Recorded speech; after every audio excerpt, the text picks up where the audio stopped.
रहेगा। तो मतलब यही टेंशन की वजह से ये इधर पे सर्कुलर मोशन कर रहा है, ठीक है। तो ये जो सर्कुलर मोशन कर रहा है उसका अगर इक्वेशन लिखोगे, ठीक है, पहला पार्टिकल के लिए, ऊपर वाला को मैं पहला पार्टिकल मान रहा हूं, तो पहला पार्टिकल के लिए अगर तुम लिखोगे तो टी तुम्हारा क्या हो जाएगा, सेंट्रीपिटल, क्या हो जाएगा, सेंट्रीपिटल फोर्स हो जाएगा। और सेंट्रीपिटल फोर्स को हम लोग लिख सकते हैं, देखो इसका रेडियस जो हो जाएगा ना आर हो जाएगा, तो एम ओमेगा 1 और इसका रेडियस हो जाएगा आर। तो ये हो जाएगा तुम्हारा एक, क्योंकि टेंशन तो दोनों का बराबर है, तो इसलिए सेकंड वाला पार्टिकल के लिए जो टेंशन का जो साइन थीटा जो कंपोनेंट है ना, साइन थीटा का जो कंपोनेंट है, टी साइन थीटा जो है वो तुम्हारा सेंटर की तरफ लग रहा है। वो तुम्हारा अगर सेंटर की तरफ है तो मैं लिख सकता हूं एम, मास तो सेम ही है, ओमेगा देखो इधर पे 2 है। तो बच्चों आप सबको स्वागत है लेक्चर नंबर 8 में। ये हमारा लास्ट पार्ट होने वाला है सर्कुलर मोशन के, सर्कुलर डायनामिक्स के। आज हम लोग डायनामिक मोशन के 2 टॉपिक बचा हुआ था, उसको पहले सबसे पहले खत्म करेंगे। उसके बाद टॉप लेवल हम लोग क्या करेंगे, क्वेश्चन को सॉल्व करेंगे जो डायनामिक्स मोशन के साथ क्या होगा, सर्कुलर मोशन होगा, मतलब फोर्सेस भी रहेगा और सर्कुलर मोशन भी हो रहा होगा, ठीक है। कल तक अगर तुम देखोगे, लास्ट लेक्चर तक अगर तुम देखोगे तो हमने जितना भी क्वेश्चन किया था उसमें फ्रिक्शन सिर्फ एक ही जगह में आया था, ठीक है। जो तुम्हारा लास्ट क्वेश्चन था उसमें हम लोग ने फ्रिक्शन के बारे में बात किया था। आज हम लोग बहुत सारा क्वेश्चन ऐसे करेंगे जिसमें फ्रिक्शन रिलेटेड रहेगा, और साथ ही साथ आज हम लोग देखेंगे यूनिफॉर्म सर्कुलर मोशन नहीं, आज हम लोग को देखना है कुछ कुछ क्वेश्चन में देखेंगे जिसमें टेंजेंशियल एक्सेलरेशन भी आएगा, और टेंजेंशियल एक्सेलरेशन अगर आता है तो नॉन यूनिफॉर्म सर्कुलर मोशन हो जाएगा। तब उस सवाल को कैसे डील करना है उसके बारे में आज हम लोग सीखेंगे। और पहले हम लोग क्या करेंगे, आज हम लोग साइकिलिस्ट का क्या निकालेंगे, एंगल की कितना मैक्सिमम एंगल बेंड हो सकता है जब वो लोग सर्कुलर मोशन लेते। तो चलो बेटा स्टार्ट करते हैं आज की लास्ट लेक्चर सर्कुलर मोशन के, लेक्चर नंबर 8 को। देखो जिसमें हमें पढ़ना है सबसे पहले बेंडिंग ऑफ साइकिलिस्ट, ठीक है। तुम अगर देखोगे तो तुम अगर कभी भी मोटरसाइकिल रेस अगर तुमने देखा होगा, ठीक है, साइकिल रेस अगर तुमने देखा होगा तो हमेशा देखना जब साइकिल क्या होता है, सर्कुलर मोशन में जाता है, जब उसको टर्न करना होता है, ठीक है, सर्कुलर मोशन में जब उसको टर्न करना होता है तो हमेशा वो अपना एक्सिस से, जो भी उसका वर्टिकल एक्सिस है उससे हमेशा वो क्या होता है, हमेशा वो एक एंगल बना के उसके बाद ही सर्कुलर मोशन करता है, ठीक है। ये चीज इजी होता है। उसी तरह उसके बाद हमें देखना है दैट इज बैंकिंग ऑफ, क्या देखना है, एरोप्लेन। ये भी सेम है कि जब एरोप्लेन चल रहा है और अगर उसको मोड़ना है, मतलब ऐसे सर्कुलर टर्न लेना है, तो वो हमेशा क्या होता है, थोड़ा सा ऐसे बेंड होता है और उसके बाद वो मोड़ता है, ठीक है। तो हमें यह समझना है कि कितना एंगल तक वो क्या कर सकता है, अपने आप को बेंड कर सकता है, कितना एंगल तक, ठीक है। वो आज हमें इधर पे समझना है, उसका एक्सप्रेशन हमें निकालना है, और उसके बाद हम लोग क्वेश्चन का सीरीज स्टार्ट करने वाले, ठीक है। तो हमारे पास 2 टॉपिक जो है उसको चलो खत्म कर लेते जल्दी जल्दी। जैसे कि अगर हमारे पास सोचो एक सर्कुलर रोड है, मतलब ये टर्निंग है, ठीक है, ये टर्निंग में अभी क्या करना है, एक साइकिल है हमारे पास, ठीक है। वो साइकिल ने क्या किया, उसने कुछ एंगल बनाया। तो चलो कुछ एक साइकिल ले लेता हूं मैं, ठीक है, ऐसे भी करके इसको ड्रॉ कर लेते चलो, ठीक है। और इधर पे क्या होगा, उसका टायर होगा, ठीक है। तो थोड़ा सा गंदा होगा मेरा पिक्चर, उसको तुम ठीक कर लेना। ये होगा हमारा टायर, ठीक है। साइकिल बना रहा हूं ना, ड्राइंग नहीं आता है मुझे, तो जो ये साइकिल है, ठीक है। तो वो देखो थोड़ा सा वर्टिकल एक्सिस से थोड़ा सा एंगल बना के उसके बाद ये सर्कुलर मोशन कर रहा है। ये एक्चुअली ऐसे आएगा अभी, ठीक है, इसको सर्कुलर मोशन करना है, ठीक है, इसको सर्कुलर मोशन करना है। तो पहली बात हम लोग ये समझेंगे कि ये बेंड क्यों हुआ है, ये एंगल क्यों, ये जो बेंड क्यों हुआ है, ये एंगल थीटा बेंड क्यों हुआ है। अगर बिना बेंड होके अगर वो सर्कुलर मोशन कर लेता तो क्या प्रॉब्लम होता, ठीक है, उसके बारे में समझेंगे, ठीक है। क्या इधर पे फ्रिक्शन लगेगा, उसके बारे में समझेंगे। तुमने शायद इसका प्रूफ किया होगा स्कूल में, ठीक है।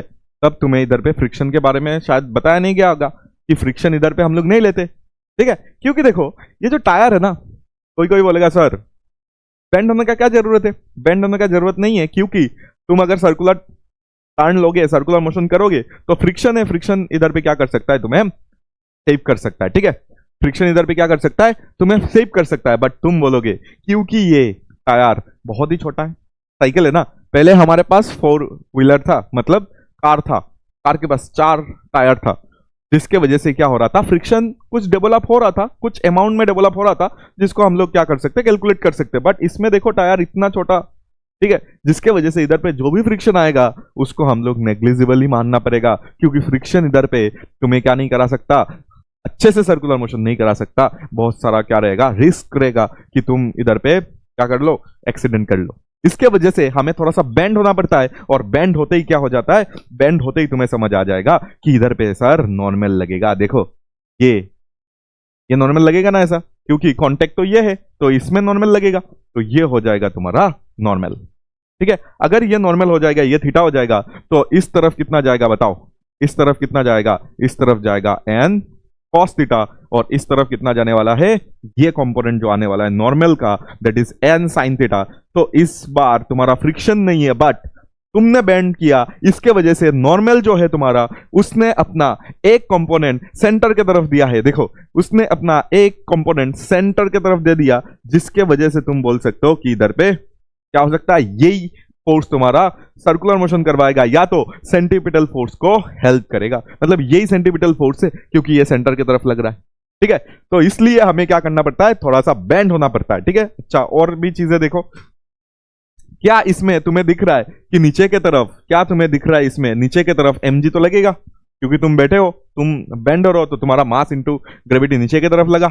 ठीक है, और इस चीज को अच्छे से अगर ये जो n cos थीटा है इधर से दिखा दो, एक ही तो बात है, पैरेलल ही तो है, तो इधर से n cos थीटा दिखा दो, और इधर से क्या दिखा दो, n sin थीटा दिखा दो, क्योंकि ये थीटा होने से ये भी तो थीटा ही होगा ना, तो इधर से दिखा दो n sin थीटा। तो तुम्हें दिख जाएगा कि क्योंकि तुम्हारा जो मोशन है वो ऊपर नीचे जो जा नहीं रहा है, ऊपर नीचे अगर तुम्हारा मोशन जा नहीं रहा है, तो मैं क्या लिख सकता हूँ वर्टिकल मोशन से, that is n cos theta जो हो जाएगा, n cos थीटा जो हो जाएगा वो mg के बराबर हो जाएगा, n cos थीटा जो हो जाएगा वो mg के बराबर हो जाएगा। और इधर से देखो n sin थीटा सेंटर की तरफ लग रहा है, तो n sin थीटा हो जाएगा हमारा mv स्क्वायर बाई r हो जाएगा, mv स्क्वायर बाई r हो जाएगा, r इज द रेडियस। अभी कौन सा रेडियस लोगे, जहां से साइकिल पूरा घूम रहा है, मतलब ये हो जाएगा हमारा रेडियस r।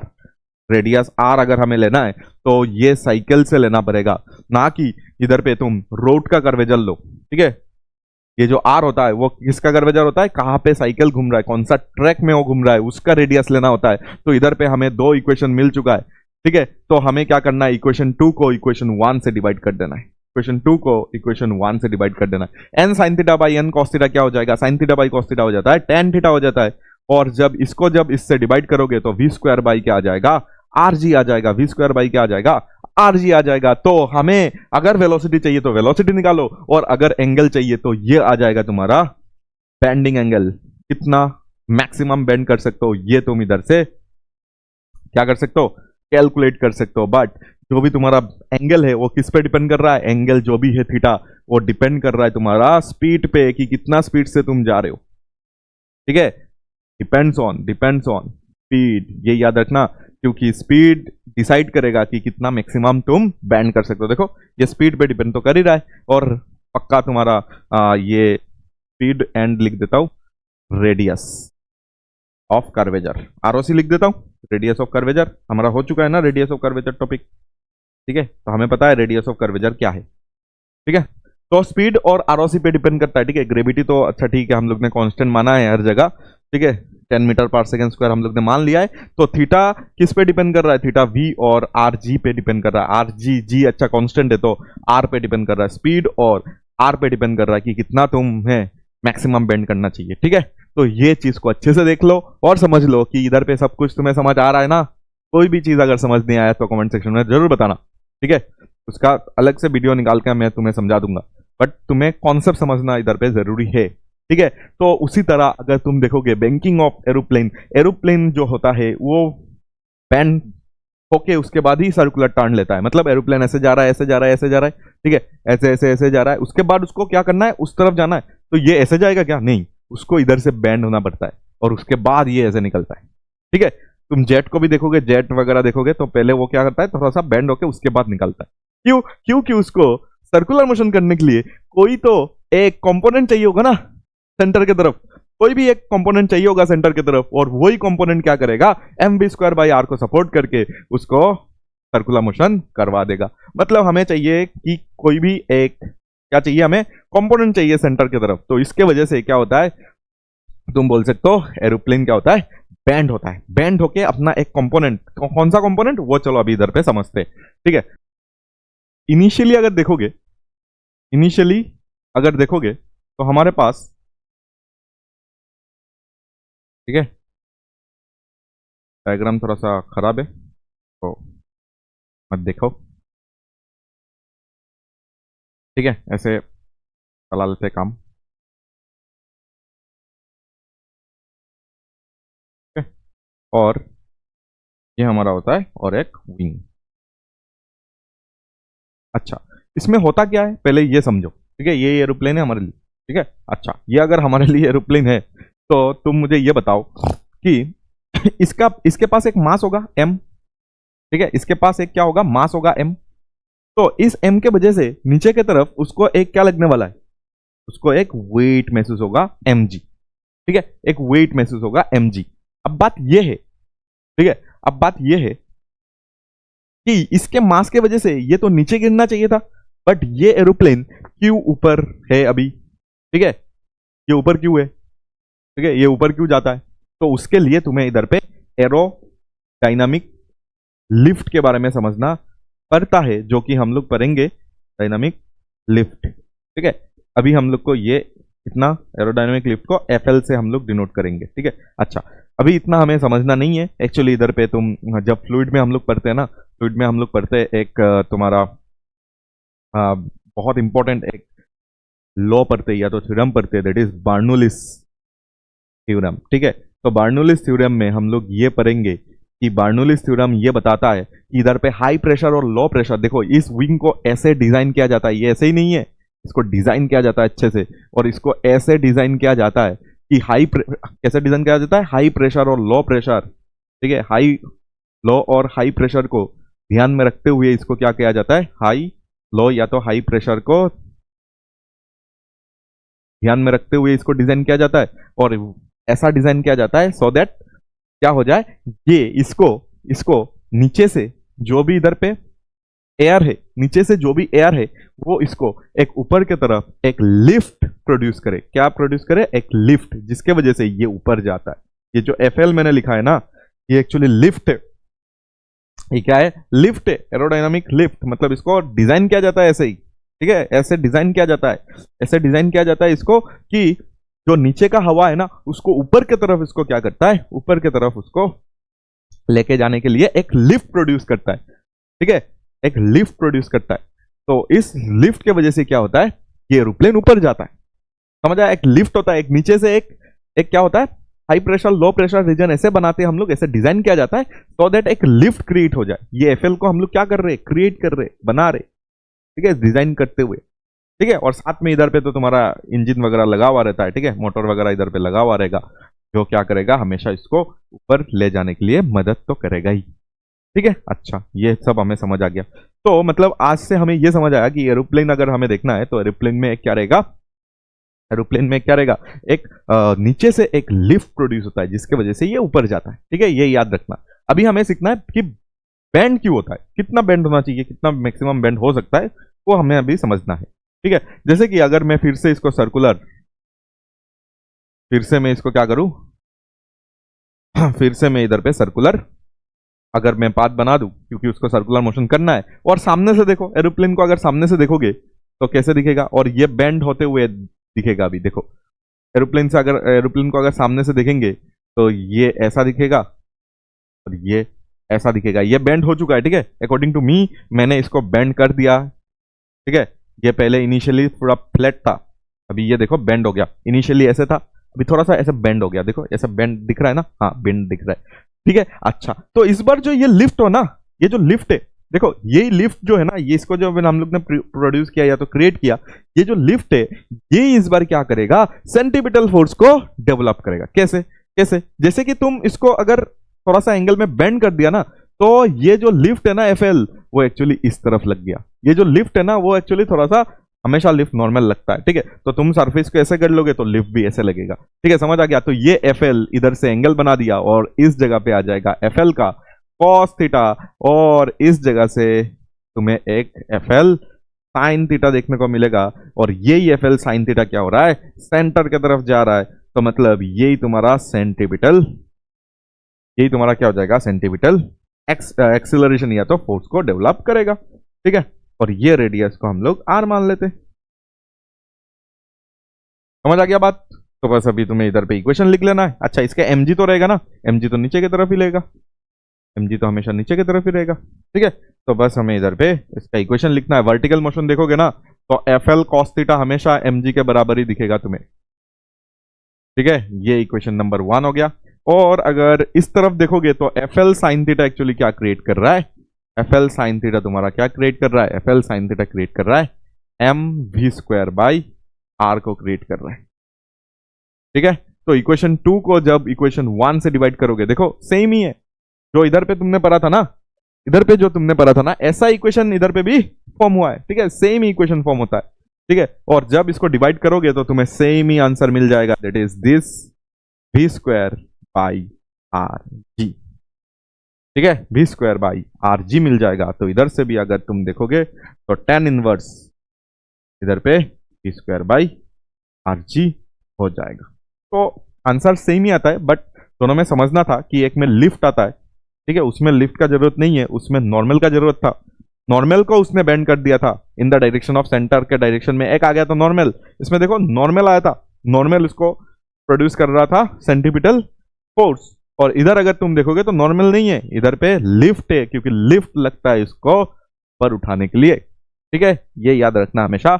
और ये इसका एक क्वेश्चन आज देखेंगे, ठीक है, इसका ही नहीं देखेंगे, एक तुम्हारा रेस में एक कार के साथ कैसे डिजाइन, एक कार कैसे डिजाइन होता है वो भी आज हम लोग समझेंगे, ठीक है। अच्छा चलो अभी समझते हैं धीमे धीमे, चलो आगे। चलो पहले बेसिक सा क्वेश्चन हम लोग कर लेते हैं, ठीक है। बेसिक क्वेश्चंस कुछ है, उसके बाद अच्छा क्वेश्चन हम लोग स्टार्ट करेंगे, ठीक है। बेसिक जल्दी जल्दी खत्म करते। A ball of mass 0.5 kg is attached to a string of length 50 centimetre.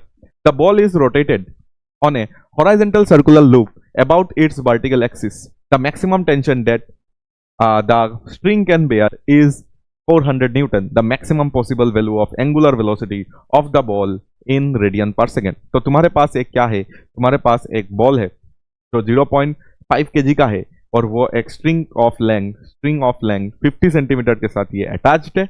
The ball is rotated on a horizontal circular path, मतलब ऐसा कुछ है, ठीक है। मतलब हमारा कॉनिकल पेंडुलम का केस है, ठीक है। कॉनिकल पेंडुलम तुम्हें पता है तो आराम से इसको तुम सॉल्व कर सकते हो।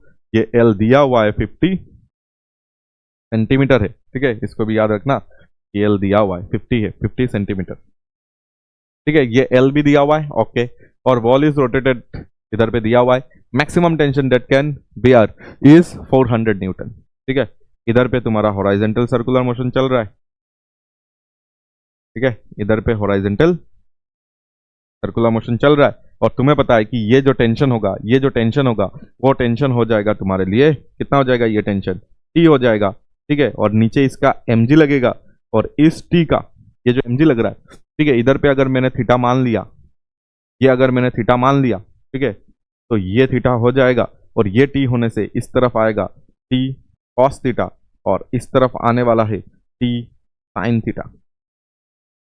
टी साइन थीटा देखो इस सर्कल का सेंटर की तरफ लग रहा है, तो टी साइन थीटा देखो, ये सब हम लोग ने कॉनिकल पेंडुलम ने बात किया था, इसलिए मैं थोड़ा सा जल्दी कर रहा हूं कि हमें ओमेगा चाहिए ना, तो m ओमेगा² r के बराबर कर दो। लेकिन ये r कितना होगा, देखो ये l है, ये थीटा है, तो ये r को हम लोग को अभी इधर पे पुट करना पड़ेगा। और साथ में अगर तुम्हें और एक चीज भी लिखना है, that is t cos theta, क्या लिखना है, t cos theta equal to mg भी लिख सकते हो।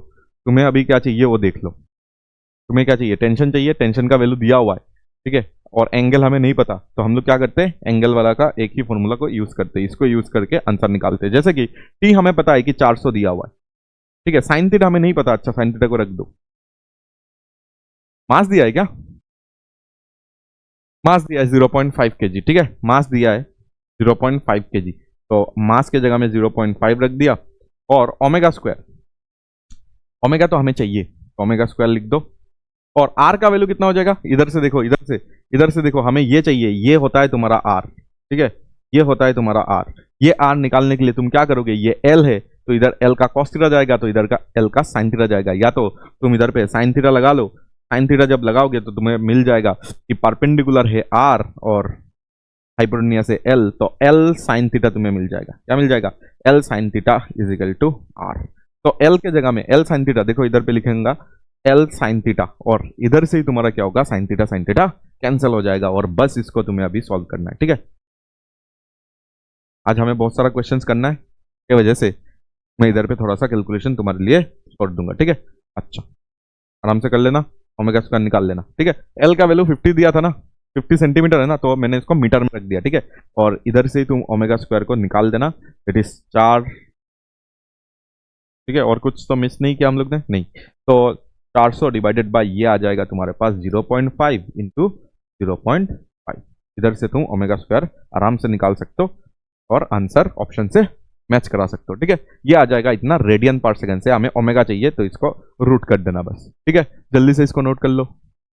ठीक है, तो चलो अभी नेक्स्ट क्वेश्चन को सॉल्व करते हैं। Stone of mass 900 gram is tied to a string and moved in a vertical circle of radius 1 metre making 10 RPM. ठीक है, 10 आरपीएम दिया हुआ है, मतलब फ्रीक्वेंसी दिया हुआ है। The tension in the string when stone is at the lowest point is. ठीक है, तो एक वर्टिकल सर्कुलर मोशन हो रहा है। ठीक है, अभी वर्टिकल सर्कुलर मोशन हमें पढ़ना है वार्क में, बट हमें तो सर्कुलर मोशन का पार्ट पता है ना कि ये है, और वर्टिकल सर्कुलर मोशन का मतलब क्या होगा, देखो इधर पे है बॉल, ठीक है, और ये स्ट्रिंग है, और वर्टिकल सर्कुलर मोशन का मतलब हो जाएगा कि मैं ऐसे घुमाऊं उसको। ठीक है, पूरा ये घूमेगा, घूम के ये इस प्लेन में होगा। ठीक है, इस प्लेन में, ठीक है, इस प्लेन में नहीं, ये हॉरिजॉन्टल हो जाता, इस प्लेन में होगा। ठीक है, तो ऐसा ऐसा कुछ दिखेगा तुम। ठीक है, मतलब ये ऊपर जाना चाहेगा।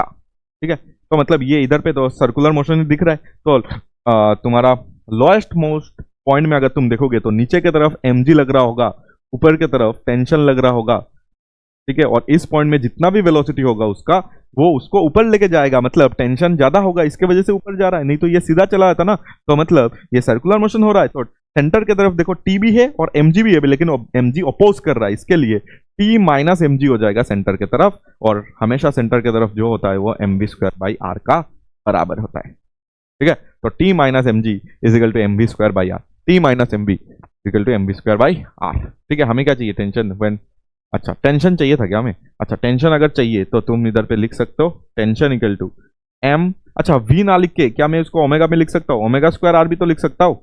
ठीक है, इस चीज को मैं ओमेगा स्क्वायर आर भी लिख सकता हूँ, और वो उस साइड जाके mg के बराबर mg प्लस हो जाएगा। ठीक है, क्योंकि हमें इधर पे शायद ओमेगा दिया हुआ है, इसलिए मैं इसको ऐसे लिख दिया।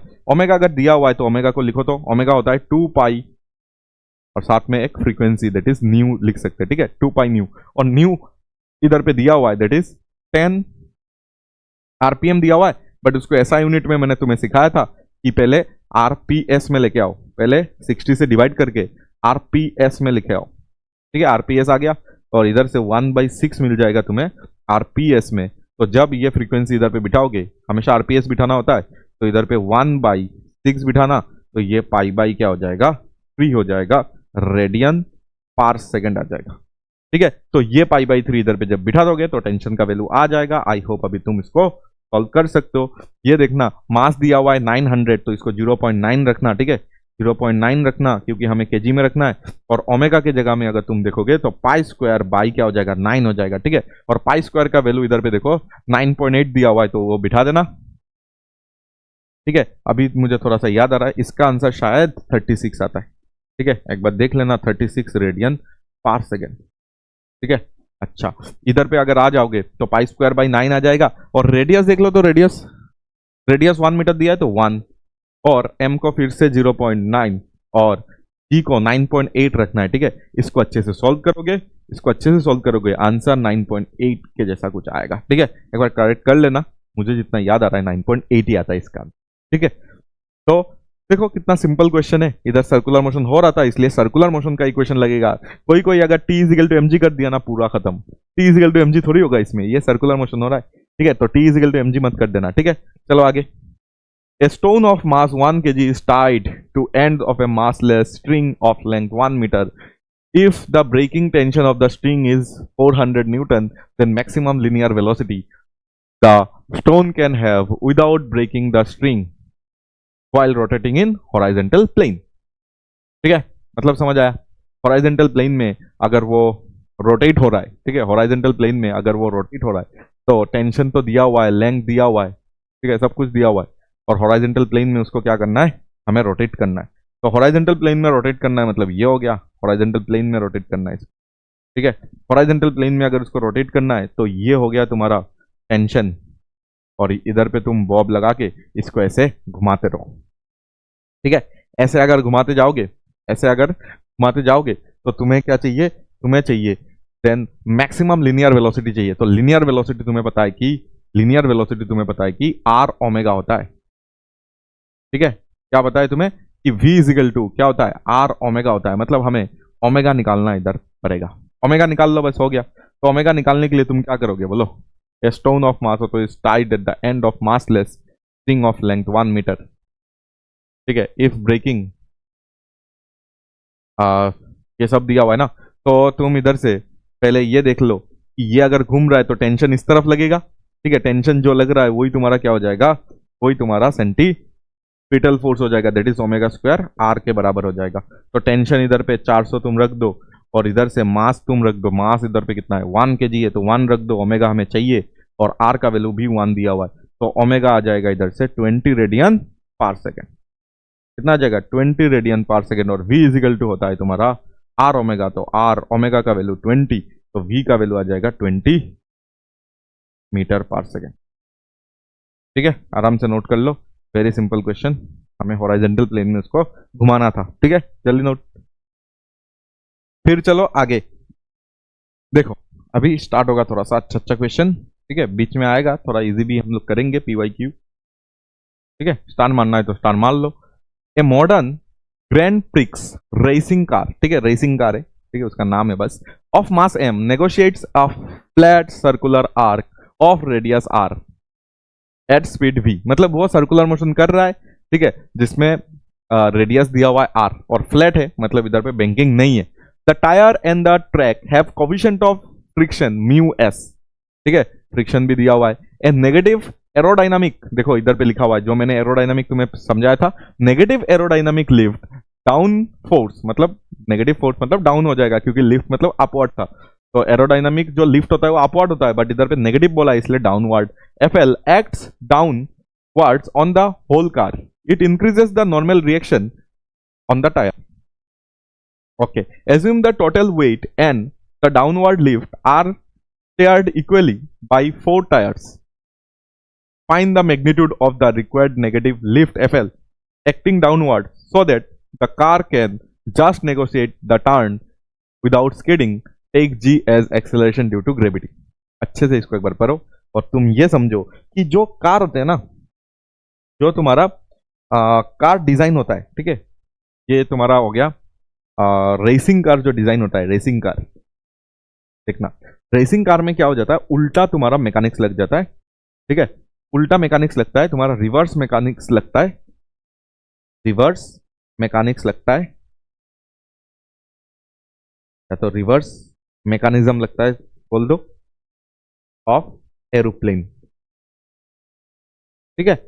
जब हम लोग एरोप्लेन बनाते तो हम लोग लिफ्ट को ऊपर की तरफ रखते हैं, लेकिन जब एक रेसिंग चलता है ना, तब क्या होता है, बहुत स्पीड से वो जाता है, ठीक है। जो भी कार है उसके पास स्पीड बहुत ज्यादा होता है, जिसकी वजह से नीचे का जो हवा होता है वो उसको ऊपर की तरफ, उसको क्या करना पड़ता है, जैसे कि जब एरोप्लेन भी जाता है तो नीचे का हवा उसको ऊपर की तरफ लिफ्ट देता है। उसी तरह जब तुम बहुत स्पीड से जाओगे, ठीक है, रेसिंग चल रहा है तो बहुत स्पीड से ही जाओगे, और बहुत स्पीड अगर है तुम्हारे पास तो नीचे का हवा तुम्हें ऊपर ले जाने का क्या रखता है, टेंडेंसी रखता है, जिसके वजह से तुम ऊपर चले जाओगे, ठीक है, जंप हो जाएगा एक, तो प्रॉब्लम है। इसके वजह से हम लोग क्या करते हैं, उसका जो भी रेसिंग कार है ना, रेसिंग कार का हमेशा देखना आगे की तरफ थोड़ा सा ऐसे थोड़ा सा रहता है ना, ऐसे थोड़ा सा कार ऐसे डिजाइन होता है, ठीक है, जैसे कि वो अभी पिक्चर में मत जाना, ठीक है, पिक्चर में मत जाना, बट ऐसे कुछ तुम्हारा डिजाइन होता है, जिससे क्या होता है, जिससे हम लोग क्या करते हैं, फिर से बार्नोली इधर पे लगाते हैं, ठीक है, हवा का इधर पे पूरा मैकेनिक्स लगता है,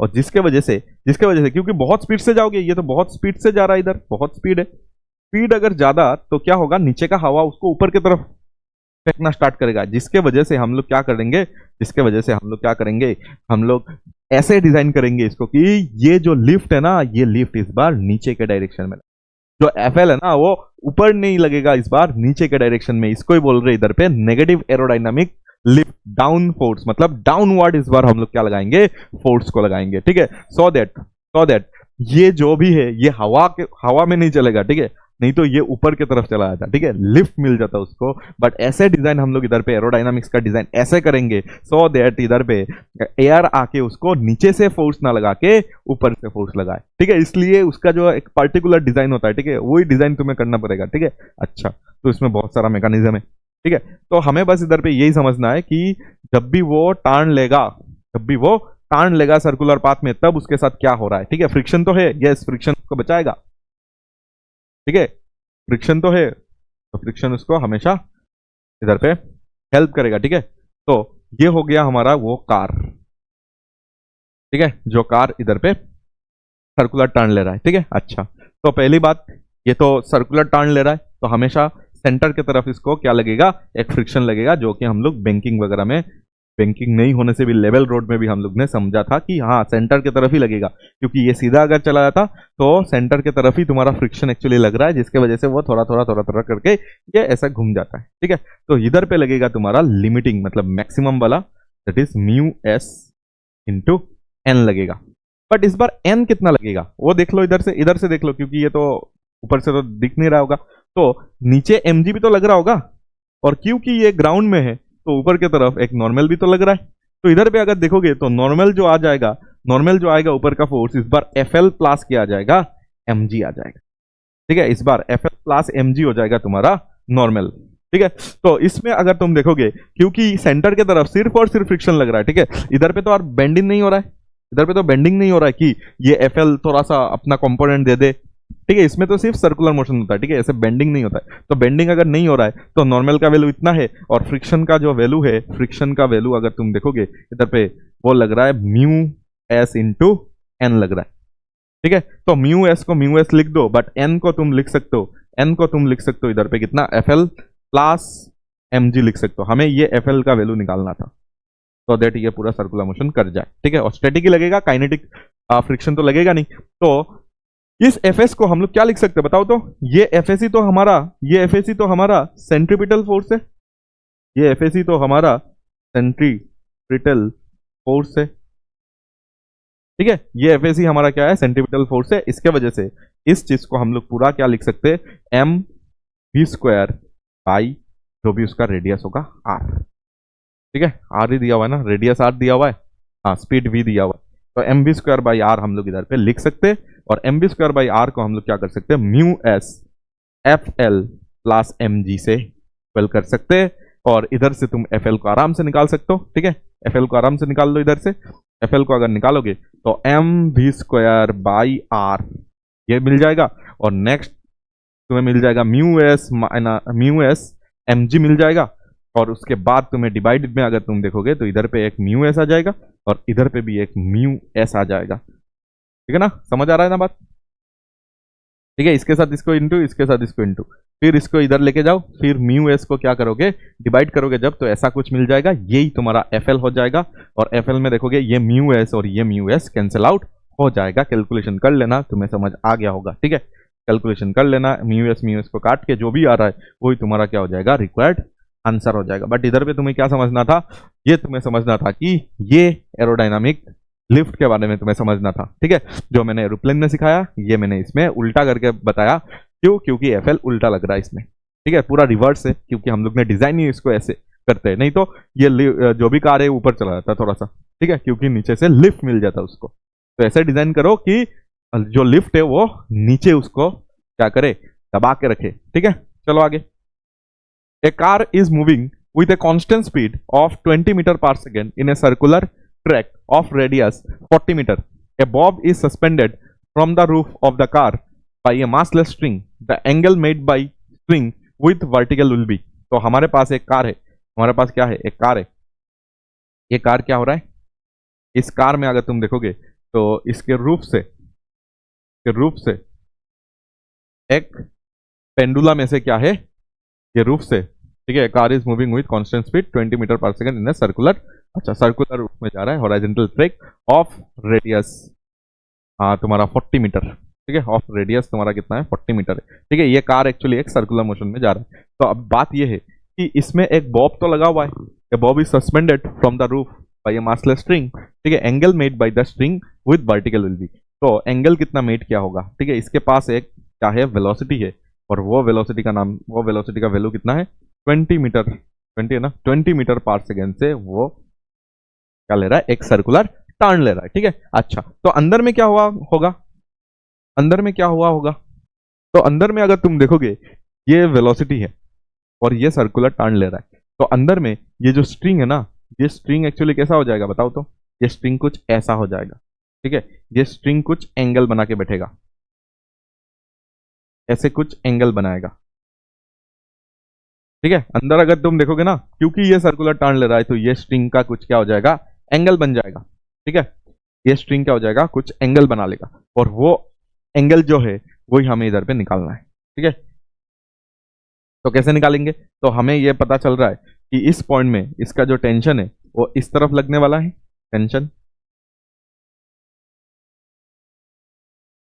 ठीक है, फ्रिक्शन वगैरह तो है नहीं, तो टेंशन इधर पे लगेगा इस बॉब में, कार में तो फ्रिक्शन वगैरह नहीं लग रहा है, और बॉब का जो मास होगा वो mg हो जाएगा, और ये अगर थीटा हो जाएगा तो इस पॉइंट को थीटा मान के ऊपर की तरफ हम लोग क्या कर लेंगे, टेंशन का दूसरा component that is T cos theta इधर पे दे देंगे, और टी साइन थीटा इस तरफ दे देंगे,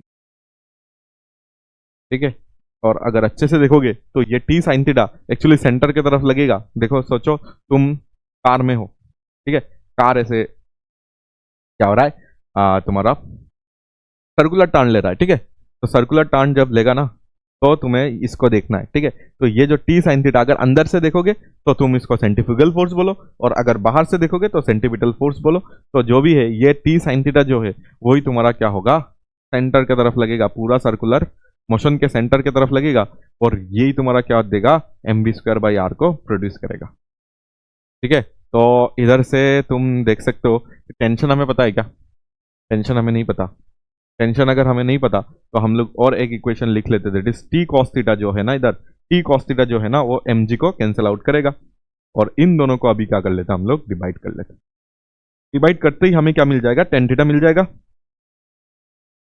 ठीक है, डिवाइड करते ही हमें क्या मिल जाएगा, टेन थीटा मिल जाएगा ना, और टेन थीटा इक्वल टू हमें क्या मिल जाएगा, v²/rg मिल जाएगा, तो tan theta equal to v² अगर तुम देखोगे तो 20² मतलब कितना हो जाएगा, 400 हो जाएगा, और r इधर पे अगर देखोगे तो r इधर पे कितना दिया हुआ है, 40 मीटर दिया हुआ है, तो इधर पे 40 बिठा दिया, और ये आ जाएगा हमारे पास 10, ठीक है, तो ये आ जाएगा 10 10 1 बन जाएगा, तो आंसर इज 10 इनवर्स, कितना आ जाएगा आंसर, 10 इनवर्स 1 आ जाएगा, और 10 इनवर्स 1 मतलब 45 बनता है, कितना डिग्री बनता है, 45 बनता है, तो मतलब 45 डिग्री क्या हो जाएगा, एंगल बन जाएगा, ठीक है।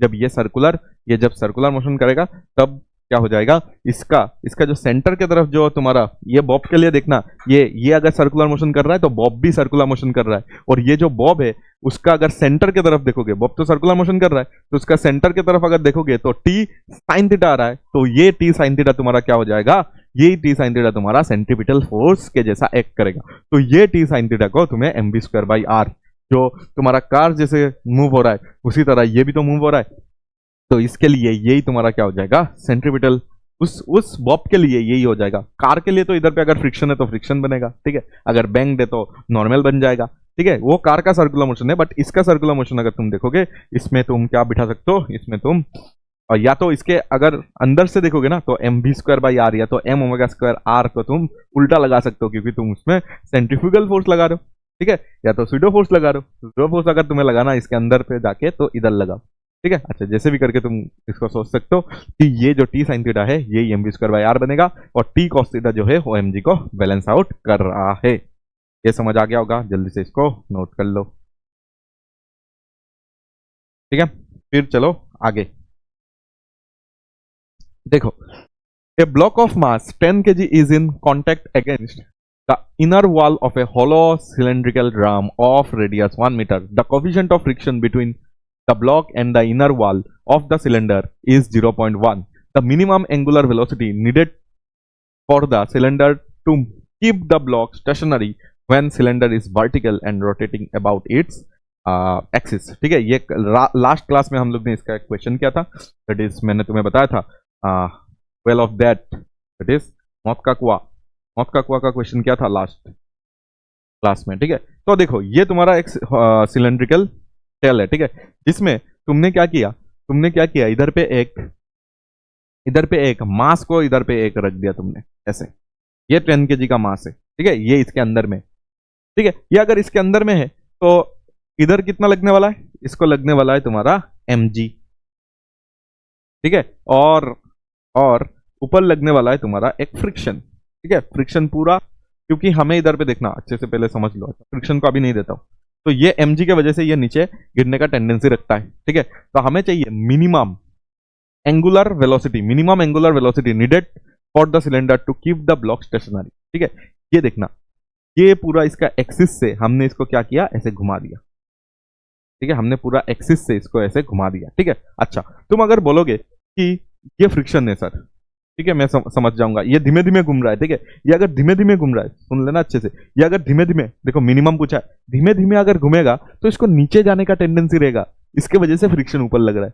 अगर ये बहुत स्पीड से घूमता, ठीक है, तो उसको ऊपर आने का टेंडेंसी रहता, तो फ्रिक्शन नीचे लगता। ये लास्ट क्लास में मैंने समझाया था। ठीक है, अच्छा, तो इधर पे क्या हो रहा है, मिनिमम चाहिए हमें, ओमेगा क्या चाहिए, मिनिमम चाहिए। ओमेगा अगर मिनिमम चाहिए तो इसका मतलब यही होगा, इसका मतलब क्या हो जाएगा, मिनिमम अगर चाहिए इसका मतलब फ्रिक्शन ऊपर लगेगा, क्योंकि मिनिमम धीमे धीमे घुमाओगे तो ब्लॉक नीचे जाना चाहेगा, तो फ्रिक्शन ऊपर लगेगा। ठीक है, ये बात तुम्हें इधर पे समझना था। अच्छा, तो ये हमें समझ आ गया। और एक नॉर्मल तो आ रहा है ना, इस नॉर्मल का क्या करोगे, अगर तुम सोच रहे हो सर ये घूम क्यों रहा है, क्योंकि ये जो नॉर्मल है ना, यही तुम्हारा एक्चुअली क्या कर रहा है, सेंट्रीपिटल फोर्स को, ये अगर घूमेगा तो ही ये नॉर्मल को बैलेंस कर सकते हो, ये नॉर्मल को बैलेंस कर सकते हो तुम mv²/r से। ठीक है, नहीं तो ये कुछ हो नहीं, मतलब नहीं तो क्या होता बोलो तो, नहीं तो हमें देखो, नहीं तो ये क्या होता कि ऊपर फ्रिक्शन है नीचे mg है, ठीक है, दोनों बैलेंस आउट, बट ये नॉर्मल है ना, तो इसको गिरना पड़ता, मतलब ये इधर पे स्टैटिक कभी रह ही नहीं पाता। ठीक है, इधर पे इसको अगर रखोगे तो एक फोर्स लगा के रखना पड़ता। ठीक है, ऊपर फ्रिक्शन और mg, ठीक है, मैंने सोच लिया कि बैलेंस आउट है, लेकिन इधर पे तुम्हें फोर्स क्या करना पड़ता है, अप्लाई करना पड़ता है, so that it should be stay in equilibrium. ठीक है, इसको इक्विलिब्रियम में रखने के लिए इधर से फोर्स लगाना पड़ता, बट हमें फोर्स नहीं लगाना है, तो हम लोग ने घुमा दिया। क्यों, क्योंकि घुमाने से क्या हो जाएगा, इस पे एक सूडो फोर्स लग जाएगा। ठीक है, उसको ऑपोजिट में एक सूडो फोर्स लगेगा, ऐसे घुमा रहे ना, तो इसमें ऑपोजिट में सूडो फोर्स लगेगा, ऐसा समझ लो, या तो ये नॉर्मल तुम्हारा सेंट्रीपिटल फोर्स के बराबर हो जाएगा, जिसके वजह से ये अभी क्या रहेगा, स्टेशनरी रहेगा, इसलिए नॉर्मल क्या हो जाएगा, mv²/r के बराबर हो जाएगा, और फ्रिक्शन जो है इधर पे वो हो जाएगा तुम्हारा mg के बराबर, और फ्रिक्शन हमेशा इधर पे स्टैटिक ही लगेगा। ठीक है, स्टैटिक लिमिटिंग। ठीक है, इधर पे शायद कितना दिया हुआ है, μs दिया है क्या, μs का वैल्यू, हाँ 0. देखो 0.1 दिया हुआ है। ठीक है, तो ये μs n हो गया और ये mg हो गया, तो इधर पे μs तो दिया हुआ है 0.1, और n का वैल्यू पूरा इधर पे बिठा दो, दैट इज mv²/r, और इक्वल टू क्या करो, mg कर दो। ठीक है, तो ये m ने इस m को मार दिया, तो हमारे पास अभी जो भी है उसको इधर पे लिख देते, तो हमें क्या मिल जाएगा, हमें क्या चाहिए, अच्छा ओमेगा चाहिए था क्या, ठीक है, ओमेगा चाहिए तो n को ऐसे लिख लेते, m ω² लिख देते। ठीक है, हमें v नहीं चाहिए, हमें ओमेगा चाहिए, तो ω² लिख देते। ठीक है, ω² लिख देते, μs का वैल्यू 0.1 रख देता हूँ, और n का वैल्यू इधर पे m ω² रख देता हूँ, और m और g है, तो m ने m को मारा, तो इधर से ω² का अगर वैल्यू देखोगे, तो ω² का वैल्यू बताओ मुझे, इधर से ω² का वैल्यू हो जाएगा तुम्हारा g से डिवाइड m तो कैंसिल आउट हो गया, r और 0.1, तो g divided by r into 0.1, g का वैल्यू कितना है, 10 है, तो 10 रख दो, r का वैल्यू इधर पे कितना है, r का वैल्यू 1 है, तो 1 रख दो, और ये आ जाएगा 0.1, तो ये तुम्हारा 100 इधर पे बन रहा है, कितना बन रहा है, 100 बन रहा है, तो ω² इधर से 100 बन गया, तो ओमेगा का वैल्यू इधर से 10 रेडियन पर सेकेंड बन जाएगा। ठीक है, तो ये बन गया तुम्हारा आंसर। चलो आगे, a coin is placed on a disc, the coefficient of friction between the coin and the disc is mu, if the distance of the coin from the center of the disk is r, the maximum angular velocity which can be given to the disk so that coin does not slip away। ठीक है, ऐसा ही question शायद मैंने एक और भी देखा था, ये कुछ अच्छा बुक किताब का तुम्हारा क्वेश्चन है कि एक डिस्क है, ऊपर से देख लो इसको, ठीक है। और इसको मैंने इधर पे एक कॉइन रखा इधर पे, ठीक है, ये कॉइन है और ये तुम्हारा सेंटर से, ये तुम्हारा सेंटर से कितना डिस्टेंस दूर, 8 डिस्टेंस दूर इसको रखा गया है, ठीक है। और इसमें तुम्हारा कोफिशिएंट ऑफ क्या है, इसमें तुम्हारा कोफिशिएंट ऑफ फ्रिक्शन म्यू इधर पे है, ठीक है। अच्छा, और मैक्सिमम एंगुलर वेलोसिटी इसको कितना दूं ताकि ये ना गिरे, ठीक है। ऐसा कुछ हमें इधर पे बता रहा, मतलब ऐसा कुछ है और इसको हमें घुमाना है, देख लो ये तुम्हारा 3D में दिखा रहा हूं कि क्या साइड व्यू से, ये अभी तुम्हें ये टॉप व्यू था, ये साइड व्यू, तो साइड व्यू से तुम्हें ये पता चलेगा कि इसका मैक्सिमम कितना वैल्यू होना है, इसका मैक्सिमम कितना वैल्यू होना है, सो दैट ये अभी भी ये जो डिस्क है ये इधर से स्लिप ना हो जाए, ठीक है। अच्छा, तो पहली बात, ये तो 1 मीटर, तुम 1 मीटर नहीं, R मीटर डिस्टेंस दूर है, तो इसमें तुम्हें पता है कि अगर इसको तुम घुमाओगे तो ये जो इधर पे कॉइन है ये सर्कुलर मोशन करने वाला है। ये सर्कुलर मोशन क्यों करेगा, सेंटर की तरफ एक फोर्स आया होगा और इधर पे एक ही फोर्स है, दैट इज फ्रिक्शन। ये सब याद रखना, इधर पे कुछ बताया नहीं गया तो मतलब ये सब यूसीएम हो रहा है, यूसीएम हो रहा है मतलब स्पीड इधर पे कांस्टेंट है, सब में इधर पे क्या है, स्पीड का वैल्यू इधर पे कांस्टेंट है। ये तुम्हें इधर पे अपने आप एज्यूम करके चलना है, ठीक है। अगर नहीं बताया गया किसी भी इसमें तो तुम्हें ऐसे मानना पड़ेगा। तो इधर पे एक फ्रिक्शन आएगा, क्या हमें समझ आ रहा है, तो यही फ्रिक्शन तुम्हारा क्या हो जाएगा, मेन तुम्हारा इधर से भी देख लो, यही तुम्हारा फ्रिक्शन जो आ रहा है ना, यही तुम्हारा एक्चुअली सर्कुलर मोशन को करवाएगा, ठीक है। तो यही फ्रिक्शन जो आएगा वही तो तुम्हारा इधर पे M V square by R, या तो ओमेगा चाहिए क्या, हाँ ओमेगा चाहिए, तो एम ओमेगा स्क्वायर आर को यही फ्रिक्शन तुम्हें क्या करेगा, बराबर करेगा, ठीक है। और फ्रिक्शन का वैल्यू तुम्हें पता है कि म्यू एस इंटू एन लिख सकते हो और एम ओमेगा स्क्वायर आर लिख सकते हो। इधर से तुम्हें पता चलेगा कि नीचे की तरफ लगने वाला है एम जी, ठीक है, और ये डिस्क इसको एक नॉर्मल ऊपर के डायरेक्शन में देने वाला है, तो नॉर्मल के जगह में तुम एम जी बिठा सकते हो, तो म्यू एस इंटू नॉर्मल के जगह में कितना बिठा दो, एम जी बिठा दो, ये आ जाएगा एम ओमेगा स्क्वायर। तो इधर से ओमेगा अगर निकालना है तो एम एम कैंसिल हो जाएगा, म्यू जी और नीचे आर आ जाएगा, mu S G divided by R का क्या आ जाएगा तुम्हारा, ठीक है। यही तुम्हारा ओमेगा मैक्सिमम होना चाहिए, सो दैट देखो म्यू एस जी है और डिवाइडेड बाई आर है, तो रूट लगा देना, तो यही हो जाएगा तुम्हारा ओमेगा। इतना मैक्सिमम ओमेगा से अगर इसको घुमाओगे तो ये अभी भी इधर पे रहेगा, स्लिप नहीं होगा, ठीक है। जल्दी से नोट कर लो। तो चलो अभी नेक्स्ट क्वेश्चन को सॉल्व करते हैं। Find the ratio of angular velocity. देखो ये कुछ अच्छा किताब का क्वेश्चन है, तो उसको हम लोग सॉल्व करते हैं। इधर पे एक हॉराइजेंटल टेबल दिया हुआ है, ठीक है। इस हॉराइजेंटल टेबल में तुम्हें इधर पे दो पार्टिकल दिख रहा है, ठीक है, दो मास दिख रहा होगा तुम्हें, एक तो तुम्हारा एम मास है, दूसरा भी एम मास ही है, ठीक है। लेकिन ये इधर पे सर्कुलर मोशन कर रहा है इस टेबल में, मतलब हॉराइजेंटल, ठीक है। और एक जो है ना वो इधर पे सर्कुलर मोशन कर रहा है, ठीक है। ये अगर पूरा इधर से लाओगे, ठीक है, ऐसे इसको बोलेंगे कॉनिकल, कॉनिकल पेंडुलम जैसा इधर पे क्या चल रहा है, सर्कुलर मोशन चल रहा है। समझ आया क्या बात? तो एक ऊपर से सर्कुलर मोशन हो रहा है और दूसरा क्या हो रहा है तुम्हारा, नीचे से एक देखोगे तो सर्कुलर मोशन हो रहा है, ठीक है। तो इधर पे दो टाइप का सर्कुलर मोशन हो रहा है, तो तुम्हें चाहिए इन दोनों का ओमेगा, मतलब ये जो घूम रहा है इधर से, ये इधर पे घूम रहा है ना, तो इसका ओमेगा लेट से ओमेगा 1 है, और ये जो अभी घूमेगा इधर पे, इसका ये जो घूमेगा, ये जो सर्कुलर मोशन करेगा, इसके लिए ओमेगा को मैंने 2 मान लिया, तो ओमेगा 1 बाई ओमेगा 2 का रेशियो हमें चाहिए, ठीक है। गिवन दैट इसका लेंथ एल है और इसका लेंथ कैपिटल एल, ठीक है। और ये तुम इधर पे सर्कुलर मोशन का एक डायग्राम ऐसे ड्रॉ कर लेना ताकि तुम्हें समझ आ जाए कि दोनों इधर पे क्या कर रहा है, सर्कुलर मोशन कर रहा है, ठीक है। एक इस तरफ से एक इस तरफ से, ठीक है, तेरा हो गया। तो दोनों सर्कुलर मोशन हो रहा है, बट हमें अभी क्या चाहिए इसका,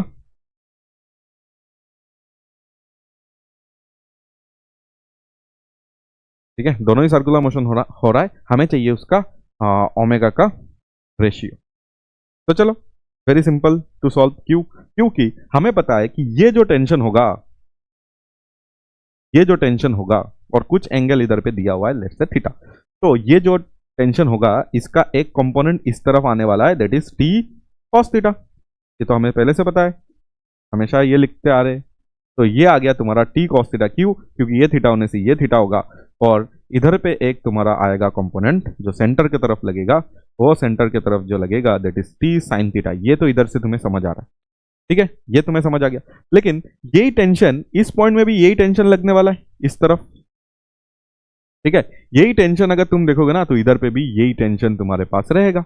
तो मतलब यही टेंशन की वजह से ये इधर पे सर्कुलर मोशन कर रहा है, ठीक है। तो ये जो सर्कुलर मोशन कर रहा है उसका अगर इक्वेशन लिखोगे, ठीक है, पहला पार्टिकल के लिए, ऊपर वाला को मैं पहला पार्टिकल मान रहा हूं, तो पहला पार्टिकल के लिए अगर तुम लिखोगे तो टी तुम्हारा क्या हो जाएगा, सेंट्रीपिटल, क्या हो जाएगा, सेंट्रीपिटल फोर्स हो जाएगा। और सेंट्रीपिटल फोर्स को हम लोग लिख सकते हैं, देखो इसका रेडियस जो हो जाएगा ना आर हो जाएगा, तो एम ओमेगा 1 और इसका रेडियस हो जाएगा आर। तो ये हो जाएगा तुम्हारा एक, क्योंकि टेंशन तो दोनों का बराबर है, तो इसलिए सेकंड वाला पार्टिकल के लिए जो टेंशन का जो साइन थीटा जो कंपोनेंट है ना, साइन थीटा का जो कंपोनेंट है टी साइन थीटा जो है वो तुम्हारा सेंटर की तरफ लग रहा है। वो तुम्हारा अगर सेंटर की तरफ है तो मैं लिख सकता हूं एम, मास तो सेम ही है, ओमेगा देखो इधर पे 2 है, और अगर तुम इसका रेडियस देखोगे ना, ये देखो ये एल होने से इस तरफ आएगा, ये एल होने से इस तरफ आएगा एल कॉस थीटा, और इस तरफ आएगा एल साइन थीटा, इधर थीटा है ना, तो ये एल होने से ये आएगा एल कॉस थीटा इतना, और ये आ जाएगा एल साइन थीटा, ठीक है। तो इधर पे हम लिख सकते हैं एल का साइन थीटा का कंपोनेंट आएगा, ठीक है। तो इस जगह से तुम देख सकते हो कि एल इक्वल टू आ जाएगा एम ओमेगा 2, इधर पे साइन थीटा कैंसिल, और आ जाएगा एल, ठीक है। तो ये आ गया तुम्हारा दोनों इक्वेशन, और दोनों का टेंशन तो सेम ही है, तो दोनों का टेंशन को तुम क्या कर सकते हो, बराबर कर सकते हो। दोनों का टेंशन को बराबर करके बताओ आंसर कितना आ रहा है, दोनों को बराबर कर दो, ठीक है। 1 और 2 को हम लोग क्या कर रहे हैं, बराबर कर रहे हैं। बराबर करते ही हमें मिल जाएगा M omega 1 square L equal to M omega 2 square into L मिल जाएगा हमें। तो इस जगह से एम एम कैंसिल होके omega 1 square divided by omega 2 का स्क्वायर इक्वल टू हमें मिल जाएगा एल बाई एल, जहां से हमें ओमेगा 1 बाई ओमेगा 2 का वैल्यू मिल जाएगा रूट ओवर, क्या मिल जाएगा, एल बाई एल मिल जाएगा। ये है हमारा आंसर, ठीक है। रेशियो चाहिए था तो रेशियो आ गया एल बाई एल का पावर हाफ, ठीक है, एल बाई एल का पावर हाफ मिल गया, या तो root over L by L हमें मिल चुका है। That is the ratio of angular velocity of both the bodies, ठीक है।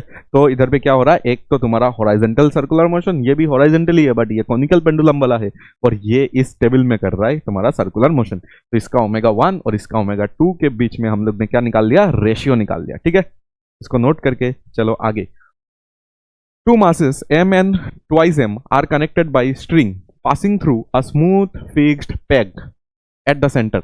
Mass m moves in a horizontal circle of radius r, while mass m2 moves in larger circle of radius twice r. ठीक है, अच्छा सही है, एक m है एक twice m है, with the same angular speed omega, दोनों का angular speed same है. If T1 and T2 are the tension in the inner and outer string respectively, find the expression for the T1 and T2. मतलब हमें ये चाहिए, देखो इधर पे ये बता रहा है कि ये सेंटर है, ठीक है, सेंटर से हमारे पास इधर पे एक मास है m, ठीक है, एक मास है m जो कि r डिस्टेंस दूर है, और एक स्ट्रिंग इसके साथ डायरेक्टली कनेक्टेड है, ठीक है, और ये है इस बार इधर से देखो ट्वाइस r, इसका रेडियस कितना है ट्वाइस r, और इसका मास है ट्वाइस m, ठीक है, और दोनों ही पार्टिकल ओमेगा से, ठीक है, दोनों ओमेगा से, क्योंकि दोनों ओमेगा से ही होगा, क्योंकि ये जितना भी ऊपर जाएगा ना, लेट्स से ये अभी ऊपर चला गया, लेट्स से ये ऊपर जाके इधर आ गया, ठीक है, ये पार्टिकल इधर आ गया, ये पार्टिकल इधर आ गया, तुम अगर देखोगे ना तो दोनों ने सेम एंगल थीटा कवर किया है, दोनों ने सेम एंगल थीटा कवर किया है, दोनों ने ही सेम एंगल अगर थीटा कवर किया है तो इसका मतलब ओमेगा दोनों का सेम होना चाहिए। थीटा अगर सेम है तो थीटा को डिफरेंशिएट करो तो ओमेगा आएगा, ओमेगा भी क्या होगा, दोनों का सेम ही होना पड़ेगा। Rate at which theta is swept या तो थीटा इज चेंज, इसको हम लोग क्या बोलते हैं, ओमेगा बोलते हैं। तो दोनों ने सेम थीटा, क्योंकि ये सेम लाइन में है तो एक साथ ही जाएगा ऊपर, तो सेम थीटा है इसलिए दोनों का ओमेगा सेम है, ठीक है।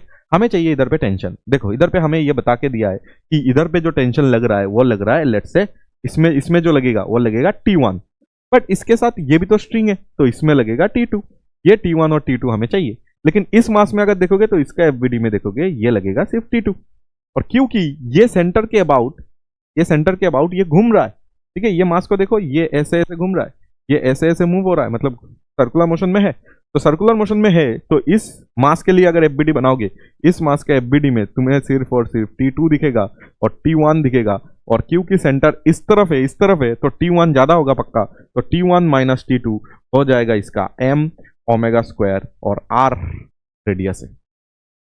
ठीक है, ये हमें समझ आया कि नहीं बोलो? ये आ गया तुम्हारा एक इक्वेशन। उसी तरह अगर m ट्वाइस m के लिए बनाओगे, ट्वाइस m, ये तो m के लिए था, ट्वाइस m के लिए बनाओगे ना, तो इसके पास एक ही टेंशन है, दैट इज T2, और क्योंकि ये घूम रहा है तो हम लोग ये लिख सकते हैं कि T2 जो है वो सेंटर की तरफ है, तो m मतलब इधर पे ट्वाइस m हो जाएगा, ट्वाइस m, ओमेगा तो सेम है दोनों का, ओमेगा स्क्वायर, और r के जगह में ट्वाइस r रख देना, ठीक, रेडियस ज्यादा है इसका, ट्वाइस r है। ठीक है, तो इस जगह से हमें इक्वेशन नंबर 2 मिल जाएगा। इसको थोड़ा सा सॉल्व करके इक्वेशन लिख देते। तो T2 का वैल्यू हमें मिल चुका है, इधर पे T2 का वैल्यू हमें मिल चुका है, 2 2 4 हो जाएगा 4, और जो भी दिख रहा है वो एक्चुअली T1 का वैल्यू दिख रहा है, तो 4 4 T1 दिख रहा है एक्चुअली ये, क्योंकि T1 का वैल्यू ही तो ये था। ठीक है, तो जो भी है इसको इधर पे बिठा दो, तो T2 का वैल्यू अगर मैं इधर पे बिठाऊं तो ये आ जाएगा 4 m omega square r equal to m omega square r। तो T1 का वैल्यू इधर से हमें मिल जाएगा, दैट इज T1 हमें मिल चुका है, दैट इज 5। तो हमें रेशियो अगर पूछता तो रेशियो निकाल लेते, कुछ भी अगर अभी पूछेंगे कुछ भी चीज इधर से निकाल सकते हो। ठीक है, ये जेई में आया हुआ सवाल है। ठीक है, जेई में आया हुआ सवाल है और अच्छा अच्छा स्टैंडर्ड बुक में मिलता है। तो ये T1 भी मिल गया, इसको T2 भी मिल गया, तो दोनों ही आंसर इधर पे तुम्हारे सामने। ठीक है, T1 और T2 पूछने से आराम से निकाल सकते हो। ओके, जल्दी से इसको नोट करके चलो मेरे साथ आगे। देखो यही शायद सवाल है जो पूछा हुआ सवाल है कि 2 stone of mass m and twice m are drilled in a horizontal circle and the heavier mass one in a radius to r by 2। ठीक है, हेवियर मास इधर पे, हेवियर मास अगर तुम इधर पे देखोगे तो हेवियर मास है इधर पे m, m है, ट्वाइस m है, ट्वाइस m इज हेवियर, और सेंटर से r बाई 2, कितना सेंटर से r बाई 2 डिस्टेंस में अगर तुम देखोगे तो r बाई 2 डिस्टेंस में तुम्हारा ट्वाइस m बैठा हुआ है। ठीक है, हेवियर 1 r बाई 2 में बैठा हुआ है, लाइटर 1 r में बैठा हुआ है। ठीक है, लाइटर 1 अगर तुम देखोगे तो r में बैठा हुआ है, मतलब m जो है वो इधर से अगर तुम देखोगे इसका रेडियस है r। ठीक है, अच्छा, तो दोनों मैं पहले ही समझाया था, दोनों सेम ओमेगा से घूमेगा, तो दोनों अगर सेम ओमेगा से घूमेगा, हमें क्या चाहिए, हमें चाहिए द वैल्यू ऑफ n। अच्छा, हमें इधर पे कुछ अलग दिया हुआ है, टेंशन नहीं चाहिए हमें, हमें ये चाहिए कि the tangential speed of lighter, the tangential speed of lighter stone is n times.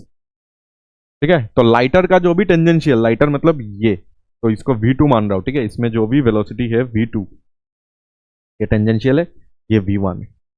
ठीक है, इज n टाइम्स ऑफ तुम्हारा v1। यस, ये होना भी चाहिए क्योंकि ज्यादा ही होगा ना, ये ज्यादा ही होगा। ठीक है, क्योंकि r ज्यादा है ना, v इजिकल टू क्या होता है, r ओमेगा होता है ना। इस जगह पे अगर देखोगे ना r का वैल्यू ज्यादा है, r का वैल्यू देखो r है, लेकिन इसके लिए देखोगे ना तो r बाई 2 ओमेगा होगा, ओमेगा का तो दोनों का सेम है, ओमेगा सेम है, तो r इधर पे ज्यादा है, इसके वजह से क्या होगा, इसका वेलोसिटी ऐसे भी ज्यादा होना चाहिए। ठीक है, ये दिया हुआ है कि n टाइम से, हमें नहीं पता भी कितना, n टाइम से। ठीक है, इस n का वैल्यू तुम्हें निकालना है। तो टेंजेंशियल स्पीड अगर तुम देखोगे इधर पे of that value heavier when they experience same centripetal force. ठीक है, सेंट्रीपिटल फोर्स सेम है, तो FC1 और FC2 इधर पे निकाल लो। तो FC1 अगर तुम लिखोगे, इसमें अगर सेंट्रीपिटल फोर्स देखोगे तो इसका जो भी वेलोसिटी है m, इसका वेलोसिटी लेट से v1 स्क्वायर, और ये कितना रेडियस में घूम रहा है, रेडियस r बाई 2 में घूम रहा है। और इसमें अगर जाओगे तो इसका मास कितना है, इसका मास है अच्छा, इसका मास ट्वाइस m था तो ट्वाइस m लिख देना, इसका मास है m, तो इसका मास अगर m है, इसका मास अगर m है तो m, और इसका जो स्पीड होगा वो v2 होगा, और डिवाइडेड बाई और रेडियस r में घूम रहा है। ठीक है, दोनों को इक्वल कर दो, इधर पे तुम्हें आंसर मिल जाएगा। तुम्हें क्या मिल जाएगा, r ने r को मारा, 4 ऊपर जाएगा, m ने m को मार दिया, 4 ऊपर गया, और v1 का वैल्यू, v1 ही लिख देते अभी, 4 v1 स्क्वायर। ठीक है, ये मिल जाएगा 4 v1 square, m r cancel, और इधर पे तुम्हें मिल जाएगा v2, v2 के जगह में n v1 लिख सकते, n स्क्वायर v1 स्क्वायर ऐसा हो जाएगा। ये कैंसिल होके, ये कैंसिल होके तुम्हें मिल जाएगा 4 इक्वल टू, ठीक है, ये कैंसिल हो जाएगा, 4 इक्वल टू n स्क्वायर मिल जाएगा, तो n का वैल्यू 2 मिल जाएगा पॉजिटिव में, नेगेटिव तो हो नहीं सकता, तो पॉजिटिव में तुम्हें 2 मिल जाएगा। ठीक है, बहुत सिंपल क्वेश्चन था, सेंट्रीपिटल फोर्स बराबर है, तो तुम्हें क्या चाहिए था, सिर्फ n का वैल्यू निकालना था, क्योंकि ये इसके एक रिलेशन दिया हुआ था, उसको यूज करते हुए तुम्हें मिल गया होगा। ठीक है, चलो आगे। Two person of mass m and m are sitting at a distance r from the center of horizontal rod.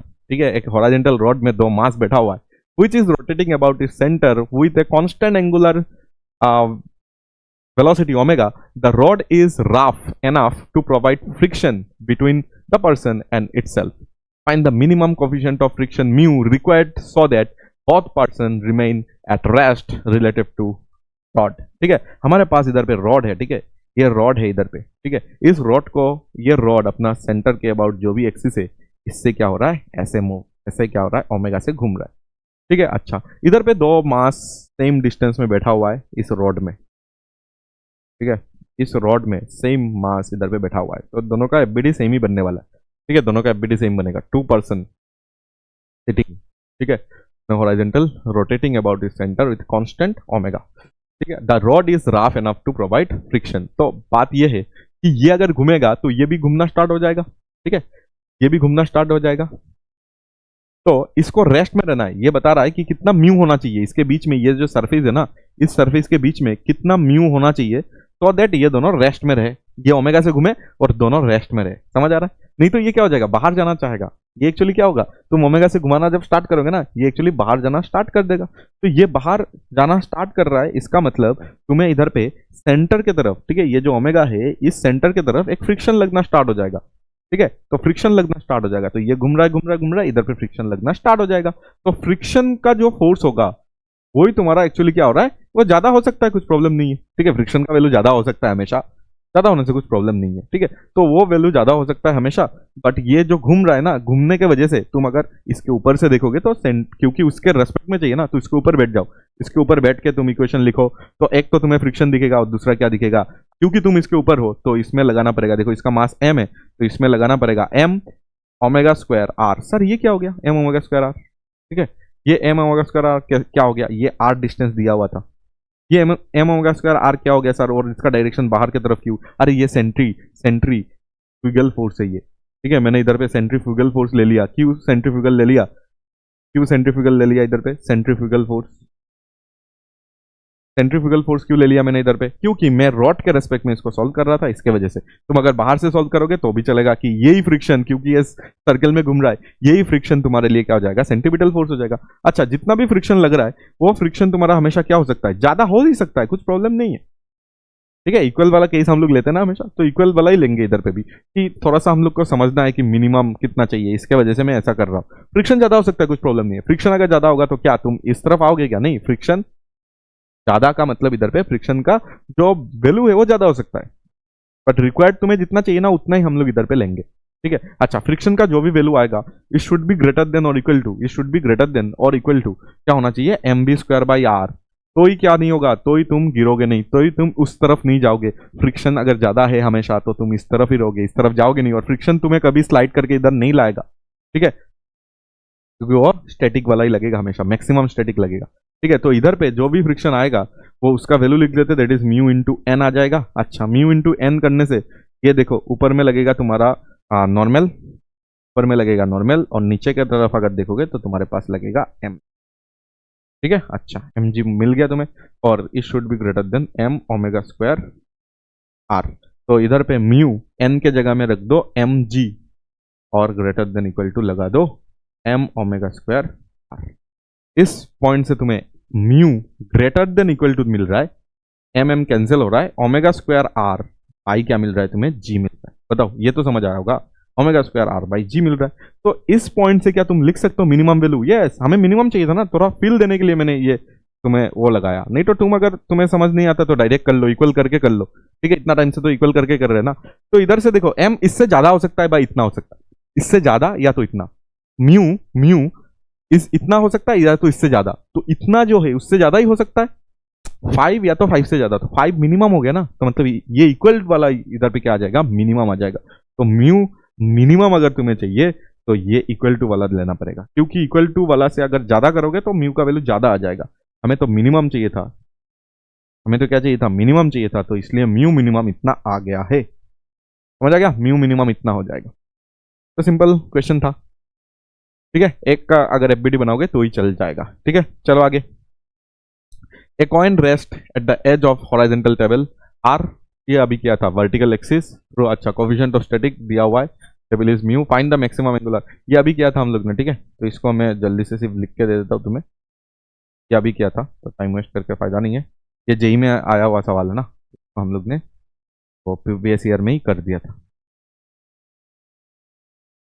ठीक है। तो इधर पे कॉइन है जो कि इधर से आर डिस्टेंस दूर है, ये क्या था ना, और इसमें ये डिस्क के वजह से इधर नॉर्मल लगेगा, और का खुद का वेट के वजह से इधर नीचे mg लगने वाला है, ठीक है। और क्योंकि ये घूम रहा है, ओमेगा का मैक्सिमम वैल्यू हमें निकालना है, ठीक है, ओमेगा का मैक्सिमम वैल्यू निकालना है, सो दैट ये रेस्ट में हो जाए, ठीक है।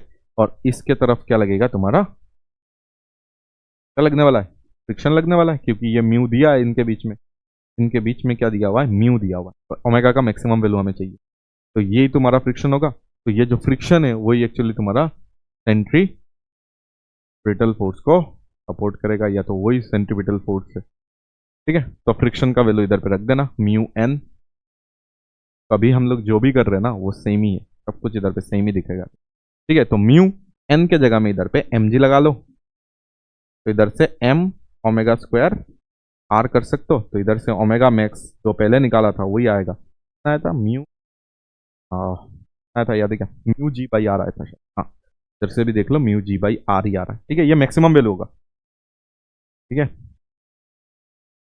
ये मैक्सिमम है, ओमेगा मैक्स का वैल्यू इतना हो जाएगा, ठीक है। तो सिंपल क्वेश्चन है, पहले भी सॉल्व किया था हम लोग ने इसको, तो टेंशन की कोई बात नहीं है।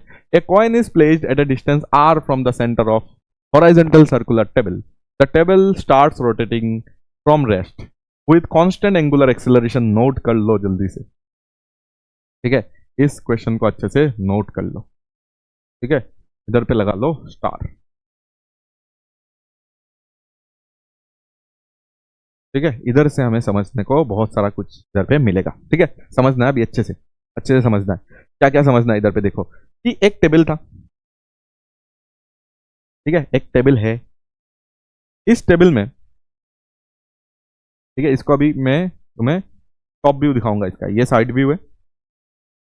इस टेबल में अगर तुम देखोगे तो ये पहले इनिशियली रेस्ट से स्टार्ट हुआ है, मतलब पहले इसका ओमेगा, इनिशियल ओमेगा अगर देखोगे तो 0 है, और अभी after some time let's say t is equal to T, इसका ओमेगा कुछ हो गया होगा, ठीक है। मतलब समझ आ रहा है क्या, क्योंकि इसके पास ये रेस्ट से स्टार्ट हुआ है, मतलब जैसे फैन स्टार्ट होता है ना, फैन, फैन के पास पहले एक अल्फा रहता है, फैन के पास एक पहले क्या रहता है, अल्फा रहता है, अल्फा। तो फैन के पास जैसे पहले अल्फा रहता है, इसके पास भी अभी अल्फा है, ये जो घूम रहा है ना ये अल्फा से घूम रहा है, अल्फा इज कांस्टेंट। अगर अल्फा कांस्टेंट है तो तुम्हें पता है ना, टी टाइम बाद अल्फा अगर कांस्टेंट है तो टी टाइम बाद ओमेगा को हम लोग क्या लिख सकते हैं, omega naught plus alpha T, Newton का इक्वेशन तो यूज कर सकते हैं क्योंकि अल्फा कांस्टेंट है। तो अभी ओमेगा अगर तुम देखोगे क्योंकि इनिशियली 0 था, तो अभी अल्फा इंटू टी है, अभी ओमेगा कितना हो जाएगा, अल्फा इंटू टी हो जाएगा। तो मतलब तुम्हें यह समझ आ रहा है टाइम के साथ साथ तुम्हारा ओमेगा चेंज हो रहा है, टाइम के साथ साथ तुम्हारा ओमेगा चेंज हो रहा है, ठीक है। और इधर पे देखो ये पूरा डायग्राम क्लियर कर लेते हैं कि ये r डिस्टेंस दूर इधर पे कॉइन बैठा हुआ है, ठीक है। इसको इधर पे हम लोग क्या करते हैं, टॉप व्यू देखते हैं अच्छे से।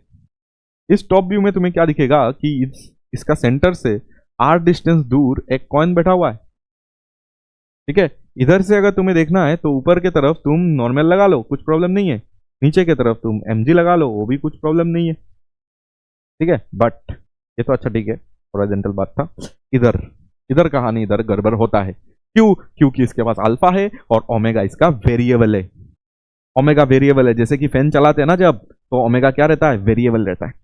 जब ओमेगा जब स्टार्ट करते हैं तो अल्फा रहता है उसके पास, और अल्फा अगर रहता है तो ओमेगा वेरिएबल होगा टाइम के साथ साथ। और अगर ओमेगा वेरिएबल है, ओमेगा अगर वेरिएबल है तो मैं ये बता सकता हूँ कि इसका जो वेलोसिटी है ना वो वेरिएबल हो जाएगा, क्योंकि velocity equal to omega R होता है, तो इसलिए वेलोसिटी भी क्या हो जाएगा, वेरिएबल हो जाएगा, मतलब उसका मैग्नीट्यूड, वेलोसिटी मतलब इधर स्पीड, स्पीड इधर पे क्या हो रहा है, वेरिएबल आ रहा है। तो स्पीड अगर वेरिएबल आ रहा है तो मतलब ये हो गया तुम्हारा NUCM, non uniform circular motion, और नॉन यूनिफॉर्म सर्कुलर मोशन होने से इसके पास टेंजेंशियल एक्सीलरेशन आएगा R अल्फा, इसके पास टेंजेंशियल एक्सीलरेशन आएगा R अल्फा, मतलब इसके पास दोनों डायरेक्शन में देखो, इसको अगर देखोगे ना इधर, इसके पास एक अभी वेलोसिटी इधर पे रहेगा, या तो तुम बोल सकते हो एक एक्सिलरेशन उसको इधर पे मिलेगा, दैट इज AT। एक एक्सिलरेशन उसको इधर पे मिलेगा, दैट इज R अल्फा तुम बोल सकते हो। और एक एक्सिलरेशन इसको सेंटर की तरफ इतना टाइम से जो मिल रहा था, क्योंकि इतना टाइम सब कुछ यूनिफॉर्म था, अल्फा नहीं था इतना टाइम, ओमेगा कांस्टेंट था, इसके वजह से हम लोग ने सब क्वेश्चन इधर पे सॉल्व किया।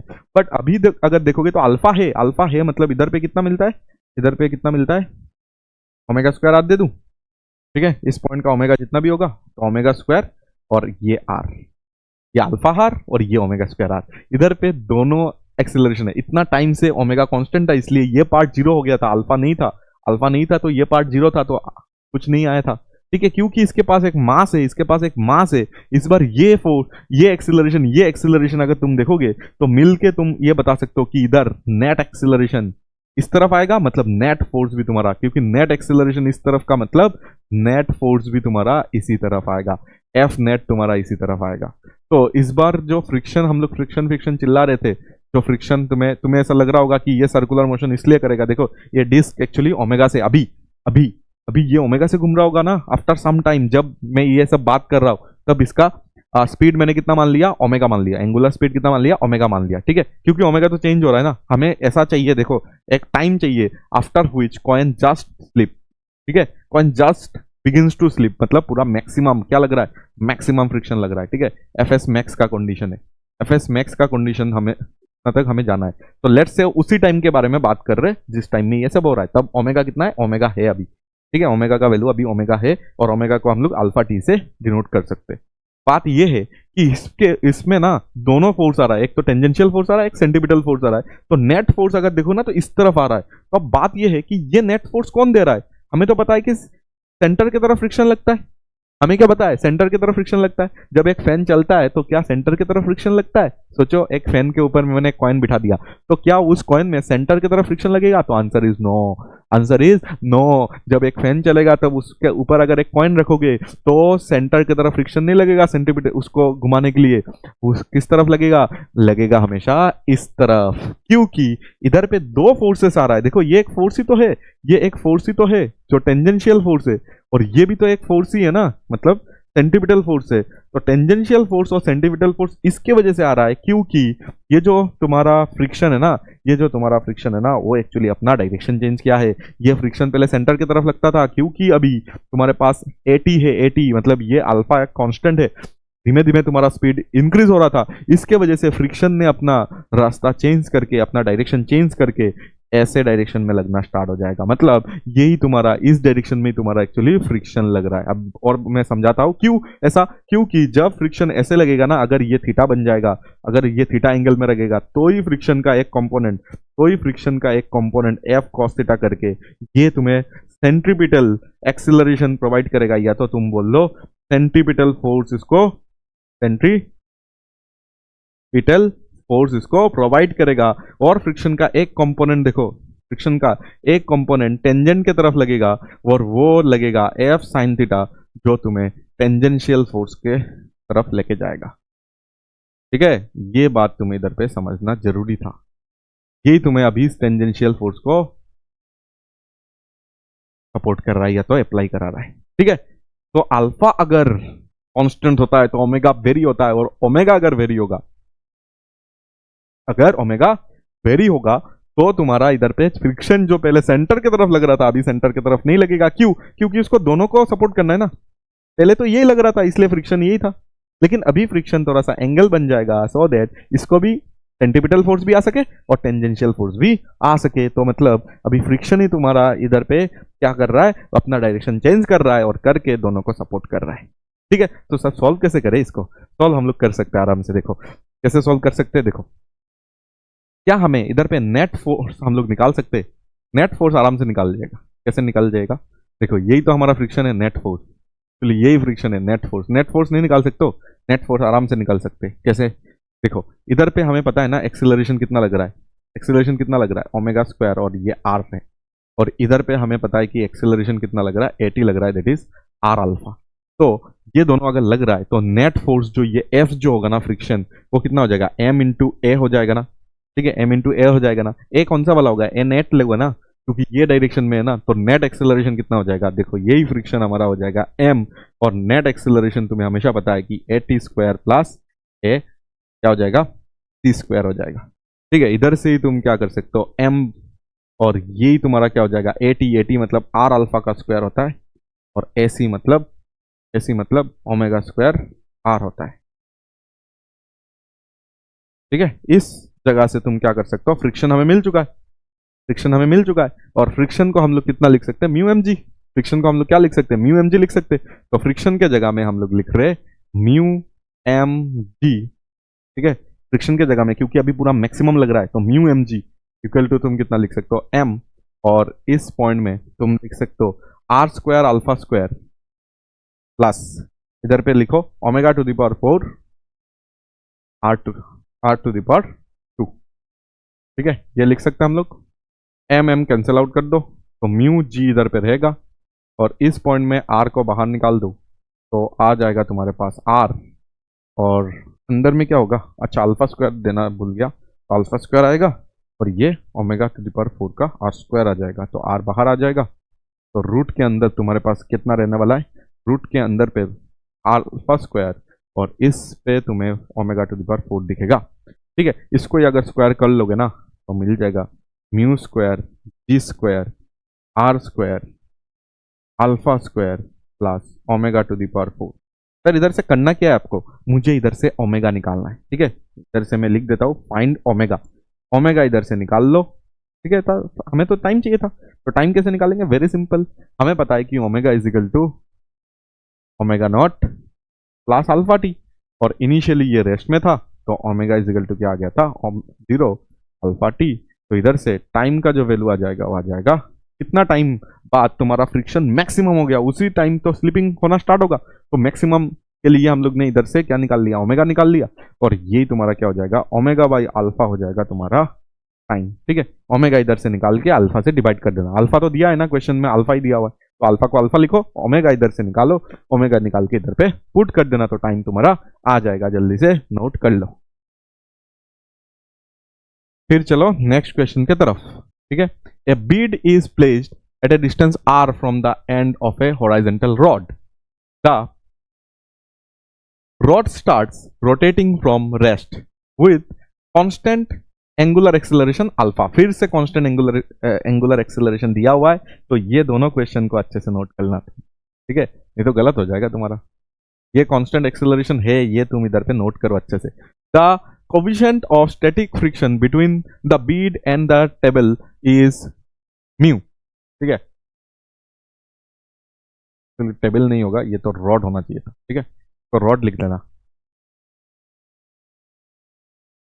Is mu and there is no gravity. अच्छा, ग्रेविटी को नहीं लेना है, ठीक है, मतलब mg नहीं लगेगा। Assume no slipping initially, find the time t after which bead just begins to slip. ठीक है, ये हमें चाहिए, तो हमारे पास एक्चुअली इधर पे एक रॉड है।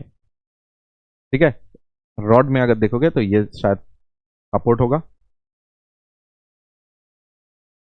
और ये रॉड ऐसे घूम रहा होगा, ओमेगा अभी के लिए ओमेगा मतलब इसका अल्फा कांस्टेंट है।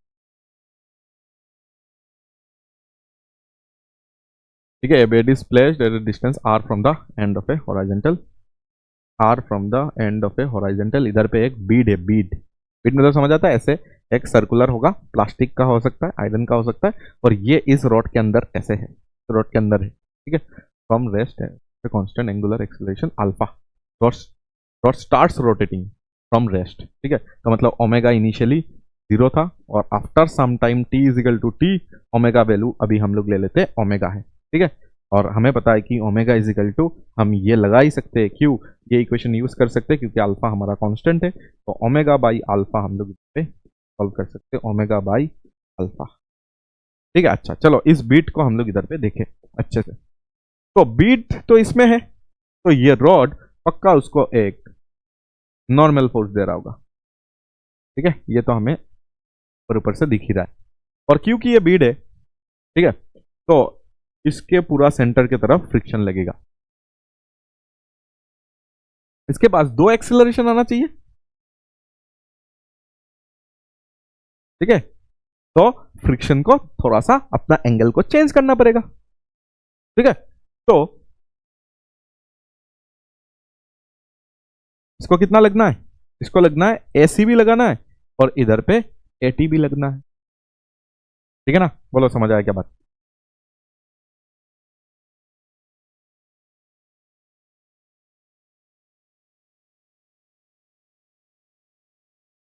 तो इस तरफ एसी लगेगा सेंटर की तरफ, ठीक है, और क्योंकि ये अल्फा कांस्टेंट है, अल्फा तुम्हारा कांस्टेंट होने से ओमेगा चेंज हो रहा है टाइम के साथ, इसके वजह से इसको एक टेंजेंशियल एक्सेलरेशन भी क्या होगा, फील होगा।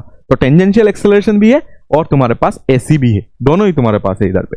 तो एसी भी है और एटी भी है। तो एसी देखो फ्रिक्शन की तरफ लग रहा है, तो ये फ्रिक्शन को हम लोग लिख सकते हैं, फ्रिक्शन को हम लोग लिख सकते हैं एम एसी। या तो तुम जैसे लिखते हो, हमें क्या चाहिए, हमें ओमेगा ओमेगा चाहिए ना, तो ओमेगा स्क्वायर और ये आर लिख सकते हो तुम फ्रिक्शन को लिखते हो ना, तो फ्रिक्शन तुम्हारा सेंट्रीपिटल फोर्स बन के इधर पे बैठा हुआ है, फ्रिक्शन इधर पे क्या बैठा हुआ है, सेंट्रीपिटल फोर्स बन के बैठा हुआ है।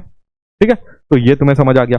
और एटी इस तरफ लग रहा है, एटी इस तरफ लग रहा है, तो नॉर्मल उसको सपोर्ट कर रहा है एटी को, समझ आ रहा है क्या। इधर पे फ्रिक्शन अपने जगह में है, फ्रिक्शन इसी तरफ है, फ्रिक्शन इसी तरफ है, इधर पे एटी क्यों आया सर, एटी इसलिए आया क्योंकि नॉर्मल है, इधर पे कौन है, नॉर्मल है, नॉर्मल इसको एटी को सपोर्ट कर रहा है, तो नॉर्मल -0 क्योंकि एन, और इस तरफ कुछ नहीं लग रहा, क्यों, क्योंकि ग्रेविटी नहीं है, तो normal -0 equal to M into A मतलब इधर पे एटी बन जाएगा, ए मतलब कितना बन जाएगा, एटी बन जाएगा। तो नॉर्मल इक्वल टू तुम क्या लिख सकते हो, एम और क्या लिख सकते हो, एटी के जगह में आर अल्फा लिख सकते हो, क्या लिख सकते हो, आर अल्फा लिख सकते हो। तो ये दोनों इक्वेशन तुम्हें मिल जाएगा और इसको ही तुम्हें अभी सॉल्व करके क्या निकालना है, तुम्हें टाइम निकालना है। और टाइम कैसे निकालेंगे, ओमेगा बाई अल्फा से निकालेंगे। तो ओमेगा बाई अल्फा से इधर पे टाइम निकाल लेना, हो जाएगा तुम्हारा आंसर। ठीक है, सबसे पहले इधर फ्रिक्शन के जगह में क्या बिठा दोगे, फ्रिक्शन के जगह में बिठा देना म्यू, और इधर पे n का जो वैल्यू आया है that is m r alpha आया है। देखो n का वैल्यू इस बार कितना आया, एम आर अल्फा है ना, तो म्यू n होता है ना friction, mu n equal to क्या होता है, एम ओमेगा स्क्वायर आर होता है ना। इधर पे n का वैल्यू इस बार तुम्हें बिठाना है एम आर अल्फा बिठाना है, इधर पे एम ओमेगा स्क्वायर आर आ जाएगा। इधर से ओमेगा नहीं निकाल सकते तुम आराम से, तो एम कैंसिल हो जाएगा, आर कैंसिल हो जाएगा, तो म्यू अल्फा इक्वल टू क्या हो जाएगा, ओमेगा स्क्वायर आ जाएगा। ठीक है, तो ओमेगा इज इक्वल टू क्या आ जाएगा, म्यू अल्फा आ जाएगा। ठीक है, ओमेगा इज इक्वल टू क्या आ जाएगा, mu root over mu alpha आ जाएगा। ओमेगा अगर मिल चुका है तो टाइम आराम से निकाल सकते हो, टाइम आ जाएगा तुम्हारा, टाइम इक्वल टू तुम लिख सकते हो ओमेगा बाई अल्फा। ओमेगा के जगह में तुम बिठा सकते हो, कितना बिठा सकते हो ओमेगा के जगह में, रूट ओवर म्यू अल्फा और डिवाइडेड बाई क्या हो जाएगा, अल्फा हो जाएगा, डिवाइडेड बाई क्या हो जाएगा, अल्फा हो जाएगा। तो इस पॉइंट में तुम रूट म्यू लिख सकते हो और इधर पे रूट अल्फा बाई अल्फा लिख सकते हो, क्या लिख सकते हो, रूट अल्फा बाई अल्फा लिख सकते हो, जिसको तुम थोड़ा सा अगर सॉल्व करोगे तो तुम्हें पता चलेगा बाई अल्फा लिख सकते हो। ठीक है, तो रूट अल्फा से इंटू पर इंटू नीचे डिवाइड कर दो, रूट अल्फा अल्फा तुम्हारा अल्फा हो जाएगा, alpha alpha cancel, root alpha नीचे आ जाएगा। तो दिस इज द टाइम, ठीक है, ये टाइम है जिसमें क्या हो रहा है, ये स्लिप बिगिंस टू स्लिप हो जाएगा, मतलब मैक्सिमम फ्रिक्शन। देखो ये जो म्यू के एफ के जगह में हमेशा म्यू एन बिठा रहा है ना, तो इसका मतलब बिगिंस टू स्लाइड वाला कंडीशन है। ठीक है, बिगिंस टू स्लिप वाला कंडीशन है, मतलब तुम्हारा फ्रिक्शन क्या हो रहा है, मैक्सिमम लग रहा है, तो बिगिंस टू स्लिप वाला कंडीशन हो रहा है। ठीक है, तो ये भी सिंपल क्वेश्चन था, बट थोड़ा समझना पड़ेगा कि इधर पे एटी कौन प्रोवाइड कर रहा है, एटी इधर पे तुम्हारा नॉर्मल प्रोवाइड कर रहा था। ठीक है, चलो आगे। A car travels on a horizontal circular road. ठीक है, उसके बाद और एक क्वेश्चन है, फिर खत्म हो जाएगा आज का लेक्चर हमारा, और इसी के साथ तुम्हारा सर्कुलर मोशन खत्म हो जाएगा। जितना भी अच्छा क्वेश्चन था मैंने इधर पे करवा दिया है सब। ठीक है, अभी और 2 क्वेश्चन बाकी है तो तुम्हारा सब कुछ हो जाएगा। ठीक है, दोनों स्टैंडर्ड किताब का क्वेश्चन है।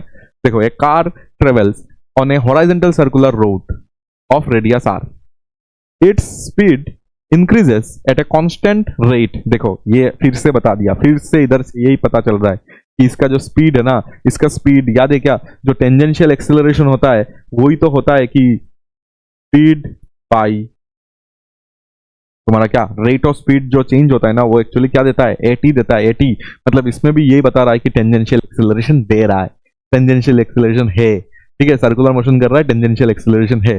The coefficient of static friction between the tyre and the road is mu, assuming assuming the frictional force must provide both the centripetal acceleration, radial and tangential acceleration. Find the speed v at which car will begin to skid. मतलब maximum friction लगेगा जब तभी स्कीड होगा, ठीक है। तो मतलब देखो देखो देखो इधर पे ये तुम्हारा हो गया, ये तुम्हारा हो गया सर्कुलर ट्रैक।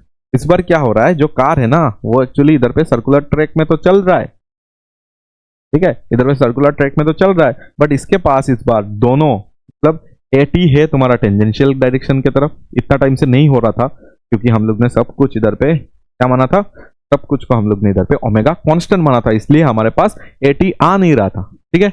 बट इस जगह पे अगर तुम देखोगे तो एटी भी है हमारे पास और हमारे पास एसी भी है हमारे पास। तो एटी और एसी का जो नेट आएगा ना उसके तरफ तुम चलना स्टार्ट कर दोगे, ठीक है, उसके तरफ तुम चलना स्टार्ट कर दो।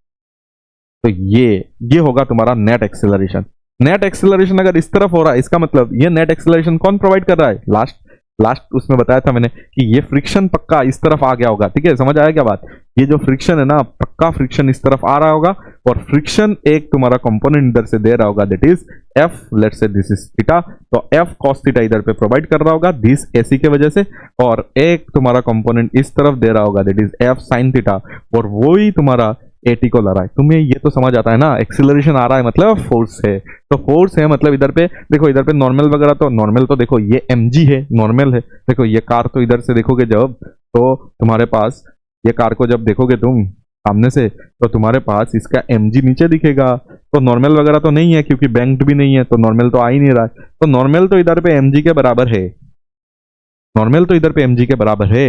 लेकिन ये जो एटी और एसी कहां से आ रहा है, एटी कहां से आ रहा है, एसी अच्छा फ्रिक्शन दे रहा है, एटी कौन दे रहा है, तो इसलिए फ्रिक्शन अपना डायरेक्शन चेंज किया है, ठीक है। इधर नॉर्मल वगैरह कोई सपोर्ट नहीं कर रहा है एटी को, तो एटी को कौन प्रोवाइड कर रहा है, एटी को फ्रिक्शन प्रोवाइड कर रहा है, क्योंकि फ्रिक्शन ए नेट के डायरेक्शन में लग रहा है, तो ए नेट के डायरेक्शन में फ्रिक्शन देखो दो कंपोनेंट बना के बैठा हुआ है, ठीक है, समझ आ गया बात। तो हो जाएगा, कैसे हो जाएगा कि हम लोग इधर पे फ्रिक्शन का वैल्यू लिख लेते ना, फ्रिक्शन का जो भी वैल्यू आएगा वो एम ए नेट आ जाएगा, क्यों, क्योंकि दोनों अलग अलग डायरेक्शन में है, तो m हमें क्या चाहिए, हमें चाहिए स्पीड चाहिए क्या, तो m a नेट, तो स्पीड अगर चाहिए तो इसको मैं लिखता हूँ v स्क्वायर बाई आर, इसको क्या लिखता हूँ v स्क्वायर बाई आर लिखता हूँ, तो लिख लेता हूँ v स्क्वायर बाई आर, और इसको मैं इसको तो लिखना ही पड़ेगा, आर अल्फा ही लिखना पड़ेगा, ठीक है, अच्छा ठीक है। तो m और a नेट के जगह में मैं लिख सकता हूँ रूट ओवर, क्योंकि रूट होगा दोनों का, दोनों 90 डिग्री में, तो v स्क्वायर बाई आर का स्क्वायर, ठीक है, ये एक एक आ गया, और लास्ट में हो जाएगा आर अल्फा का स्क्वायर, ठीक है, समझ आ रहा है बात, ठीक है। तो ये तुम्हारा फ्रिक्शन आ गया, और तुम्हें पता है क्योंकि ये स्कीडिंग होना है, स्कीड तक ही हमें देखना है, ठीक है। Will begin to skid, begin to skid में तुम्हारा एफ मैक्सिमम लगेगा, that is mu into N लगेगा, तो म्यू इंटू एन में एम, और ये तुम लिख सकते हो इधर पे वी टू द पावर 4 आ जाएगा, ये आर स्क्वायर आ जाएगा, क्या हो जाएगा v टू दी पावर 4 आ जाएगा, और ये r स्क्वायर आ जाएगा, और इस पॉइंट में हम लोग क्या अल्फा लिख सकते हैं क्या, ये तो dv बाई dt a हमें पता है, तो इस a को करने से हो जाता है ना, क्योंकि यही तो है हमारा, इधर पे हम लोग इसको dv बाई dt लिख सकते हैं, ठीक है, क्योंकि दिया हुआ है जब dv बाई dt लिख सकते हैं क्या, फाइंड द स्पीड ना, तो dv बाई dt लिखना पड़ेगा इधर, क्योंकि r अल्फा, अल्फा तो दिया नहीं है ना, अल्फा से हम लोग क्या करेंगे, अल्फा तो निकाल ही नहीं सकते भी, ठीक है, टाइम के बारे में कुछ बताया नहीं, तो इधर पे हम लोग लिख लेते, इधर पे ए के जगह में आल अल्फा के जगह में ये लिखते हैं, क्योंकि यही तो आर अल्फा है, तो d p by d whole, ठीक है, ये पार्ट तुम्हें समझ आ गया। तो म्यू के जगह में, एन के जगह में एम जी लिख सकते हैं, एन के जगह में, तो ये एम आ जाएगा, और ये रूट ओवर में वी टू द पावर 4, और ये आ जाएगा आर स्क्वायर, और ये आ जाएगा डीबी बाई डी टी का तुम्हारा क्या आ जाएगा होल स्क्वायर, ठीक है। एम ने एम को मारा, एम ने एम को मारा, तो अभी स्क्वायर कर लो, स्क्वायर करने से तुम्हें मिल जाएगा म्यू स्क्वायर जी स्क्वायर, ठीक है, स्क्वायर कर लिया मैंने, म्यू स्क्वायर जी स्क्वायर हो जाएगा, और इसको स्क्वायर करने से वी टू द पावर 4 मिलेगा तुम्हें, वी टू द पावर 4 मिलेगा, नीचे क्या मिल जाएगा आर स्क्वायर मिल जाएगा, और प्लस तुम्हें क्या मिल जाएगा d v by d t का होल स्क्वायर।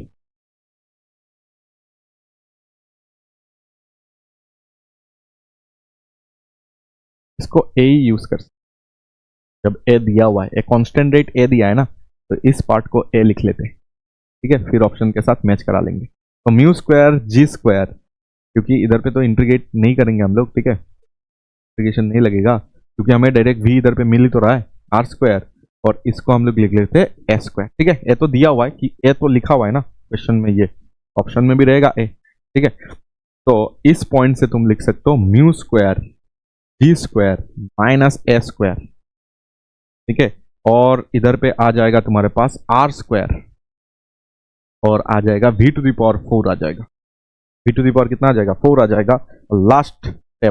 लास्ट स्टेप में तुम क्या लिखोगे, v equal to mu square g square minus s square, और ये आ जाएगा तुम्हारा आर स्क्वायर, ठीक है, और पावर में आ जाएगा, पूरा का पावर में आ जाएगा 1/4, 1/4 आ जाएगा। तो ये आंसर आना चाहिए,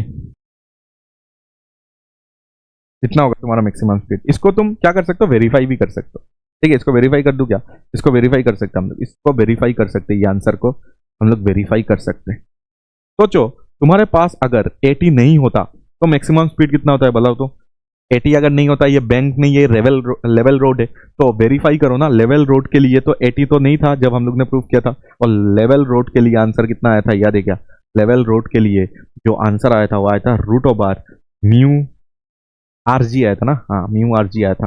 देखो इधर पे म्यू आर जी आ रहा है क्या, अगर 80 अगर नहीं है तो म्यू आर जी आना चाहिए। 80 मतलब इधर पे इसको जीरो कर दो, इसको जीरो कर दो, ये जीरो करने से ये आएगा mu square g square r square, और 1/4 है ना, कैंसिल आउट करो 1/4 के साथ स्क्वायर को, तो क्या आ जाएगा, हाफ आ जाएगा। हाफ आ जाएगा मतलब रूट आ जाएगा, तो √/, म्यू आर जी बन रहा है, मतलब हमने जो भी किया है वो करेक्ट किया है। इधर पे ए से ही हमें इसको सॉल्व कर लेना है, ठीक है, ऐसे इसको सॉल्व कर लेना है, आराम से आंसर आ जाएगा। वेरीफाई भी कर लिया साथ में, ठीक है, तो अच्छे से नोट करना इसको, अच्छा क्वेश्चन है, ठीक है। तो हमारे पास अभी और एक लास्ट क्वेश्चन बचा हुआ है सर्कुलर मोशन का, उसके बाद ये खत्म हो जाएगा हमारा, ठीक है। तो चलो इसको हम लोग सॉल्व कर लेते, ठीक है। तो हमारे पास इधर पे एक मेटेलिक रिंग दिया हुआ है, ठीक है, ये एक मेटल का रिंग है, ये एक क्या है, मेटल रिंग, क्या दिया हुआ है हमारे पास, एक मेटल रिंग है, ठीक है, जिसका मास m है, ठीक है, इसका मास क्या है m है, और रेडियस क्या है r है। क्या बताया गया है कि इसको ओमेगा, कांस्टेंट ओमेगा से हम लोग इसको घुमा रहे हैं बहुत, ठीक है, तेजी से इसको घुमा रहे, ठीक है, तेजी से इसको हम लोग घुमा रहे, इसे एक उसको घुमा रहे मेटल, ठीक है। तो तुम्हें चाहिए tension force in the metal string, metal ring, ठीक है। मेटल रिंग में तुम्हें चाहिए कि कितना कितना टेंशन डेवलप होगा, ठीक है, कितना टेंशन डेवलप होगा। ये क्वेश्चन हम लोग ने एनएलएम में भी एक क्वेश्चन किया था कि एक तुम्हारा पुली था, पुली, ठीक है, उसके ऊपर से तुम्हारा क्या हो रहा था, तब फ्रिक्शन आया था, अलग बात है, बट ऐसे ही हम लोग ने क्वेश्चन उसमें भी सॉल्व किया था, ठीक है, ऐसे ही इधर पे भी सॉल्व होगा ये। बट तुम इधर पे समझो कि अगर मैं इसको घुमा रहा हूं, ठीक है, अगर मैं इसको घुमा रहा हूं, तो इसके कोई भी एक सेक्शन अगर तुम ले लोगे ना, थोड़ा सा ले लो, थोड़ा सा, ठीक है, ये बहुत छोटा सा है, सोचो ये बहुत छोटा सा एक मैंने पोर्शन ले लिया, ठीक है, डीएल पोर्शन मैंने ले लिया, लेकिन ये बहुत छोटा है, मैंने इधर पे बहुत बड़ा दिखाया, ठीक है। अच्छा सेंटर से जाके ले लो, ठीक है, ऐसे ले लो, ठीक है, ऐसे ले लो, कुछ एंगल ले लिया मैंने इधर पे, let's say this angle is very small, this theta is very small angle, ठीक है। अच्छा मैंने बहुत एक स्मॉल एंगल ले लिया, और मैं क्या कर रहा हूं, इसको घुमा रहा हूं। इसको घुमाने से देखो स्मॉल स्मॉल पार्ट में देखना, स्मॉल स्मॉल पार्ट में एक आएगा तुम्हारा, एक फोर्सेस लगेगा, क्यों, जब इसको घुमाओगे ना ऐसा लगेगा कि वो बाहर जाने का मतलब ट्राई करेगा, लेकिन वो उसको फिर भी पकड़ के रखेगा, ठीक है। ऐसे मैंने क्लास 12 का इलेक्ट्रोस्टैटिक्स अभी मैंने जब पढ़ाया था, ठीक है, तब भी मैंने एक ऐसा क्वेश्चन करवाया था, ठीक है, उसमें भी यही कंडीशन था, लोगों को समझ नहीं आ रहा था कि इधर पे टेंशन लगेगा, बट वो टेंशन लगेगा उसमें, ठीक है। अभी उसको समझने के लिए तुम क्या करो, एक रोप ले लो, रोप, ठीक है, एक रोप ले लो और उसको घुमाना स्टार्ट करो, तो उसका हर एक पॉइंट में अगर तुम जब घूम रहा है उसमें अगर टच करोगे ना, तुम्हें एक एक्स्ट्रा फोर्स का एक क्या होगा, फील होगा, ठीक है, एक्स्ट्रा क्या होगा, फोर्स का एक फील होगा। जिसमें अगर तुम देखोगे इधर पे अगर दो पार्टिकल है, सोच लो इधर पे कोई इंसान इधर पे खड़ा है, ठीक है, इधर पे कोई इंसान खड़ा है और इधर पे एक इंसान खड़ा है, और दोनों को अगर एक स्ट्रिंग से अगर इधर पे मैं कनेक्ट कर देता हूं, और दोनों को अगर इसके साथ साथ देखो ये जैसे घूम रहा है, ये दोनों भी अगर ऐसे घूमना स्टार्ट कर देगा ना, तो ये जो स्ट्रिंग है ना ये बहुत ज्यादा टाइट होना स्टार्ट होगा, और एक पॉइंट में ऐसा भी हो सकता है ओमेगा को हम लोग ज्यादा करते करते ये भी हो सकता है कि अचानक क्या जाए वो टूट जाए, ये भी हो सकता है अचानक क्या हो जाए वो टूट जाए। समझ आया? ये जो स्ट्रिंग है ना, इसमें तुम सोच लो स्ट्रिंग से कनेक्टेड है दोनों, ठीक है, दोनों स्ट्रिंग से कनेक्टेड है, वो घूम रहा है और तुम दोनों भी घूम रहे हो, तो इसके साथ साथ जब घूमेगा ना ये स्ट्रिंग क्या लूज रहेगा क्या? नहीं, ये स्ट्रिंग बहुत टाइट हो जाएगा, तो एक टाइम आ सकता है कि स्ट्रिंग ही टूट जाए। ठीक है, क्यों हो रहा है ये सब? क्योंकि टेंशन ज्यादा हो रहा है, तो हमें वो टेंशन निकालना है, find tension force in the metal ring. क्योंकि टेंशन निकालना है, इधर पे साथ टेंशन इंक्रीज नहीं हो रहा है क्या? नहीं, क्योंकि ओमेगा कांस्टेंट है, ओमेगा कांस्टेंट रखा है इसलिए टेंशन क्या है? कांस्टेंट है, वो कांस्टेंट टेंशन हमें निकालना है। ठीक है, तो हम लोग क्या करेंगे, वेरी सिंपल, हम लोग क्या करेंगे इधर पे, वेरी सिंपल, कैसे, यही जो सेक्शन है ना उसको उठा लो, ठीक है, यही सेक्शन को उठा के इधर पे लाओ, यही सेक्शन को मैंने उठा के थोड़ा सा जूम करके बना रहे, ठीक है, थोड़ा सा इधर पे क्या कर रहे हैं हम लोग, जूम कर रहे, जूम जूम करके इधर पे वही सेक्शन को इधर पे लाओ, ठीक है, यही सेक्शन को मैंने इधर पे लाया, ठीक है, ये डीएल लेंथ है, ठीक है, पूरा लेंथ अगर देखोगे तो 2 पाई है, पूरा लेंथ अगर देखोगे तो कितना है, 2 पाई आर है, और इसका मास अगर तुम देखोगे तो एम मास है, ठीक है, पूरा अगर तुम देखोगे पूरा लेंथ में मास कितना है, एम है, तो पर यूनिट लेंथ में मास कितना हो जाएगा, एम बाई एल हो जाएगा। तो 1 में अगर मैं बोलूं तो एम बाई एल का वैल्यू 2 पाई आर है ना, तो 2 पाई आर बोल सकते, ठीक है, तो डीएल लेंथ में मास कितना हो जाएगा बता सकते हो क्या? डीएल लेंथ में अगर 1 में इतना मास है, देखो 1 में अगर इतना मास है, देखो 1 लेंथ में इतना मास है एम बाई एल या तो एम बाई 2 पाई आर, तो डीएल लेंथ में कितना मास हो जाएगा, m by 2 pi r into dl, ठीक है, मास कितना हो जाएगा, m by 2 pi r into dl हो जाएगा, ये मास है इसका, ठीक है, इसका मास भी मैंने लिख दिया। अच्छा ठीक है, ये अगर तुम देखोगे ना सेंटर की तरफ अगर देखोगे, सेंटर से लेट से इसने कितना एंगल बनाया, थीटा बनाया, अगर इसने सेंटर से थीटा बनाया, ठीक है, ये सेंटर है, ये सेंटर से अगर थीटा बनाया तो ये आ जाएगा तुम्हारा थीटा बाई 2, सिमेट्री तो है, ये आ जाएगा तुम्हारे पास थीटा बाई 2, और ये भी आ जाएगा तुम्हारे पास थीटा बाई 2। और मैंने तुम्हें बताया था कि दोनों दो इंसान को अगर इधर पे एक स्ट्रिंग से कनेक्ट करके अगर तुम उसको घुमाते रहोगे तो इधर पे क्या लगने वाला है, इस पॉइंट में अगर देखोगे तो टेंशन लगेगा, ठीक है, और इस पॉइंट में भी अगर तुम देखोगे तो टेंशन लगने वाला, टेंजेंशियली लगेगा, क्योंकि तुम घूम रहे हो तो ये ऐसा टेंजेंशियली तो लगेगा, ठीक है, तो ये टेंशन भी हो गया और ये टेंशन भी, समझ आ गया, ठीक है, ये भी टेंशन हो गया हमारे पास।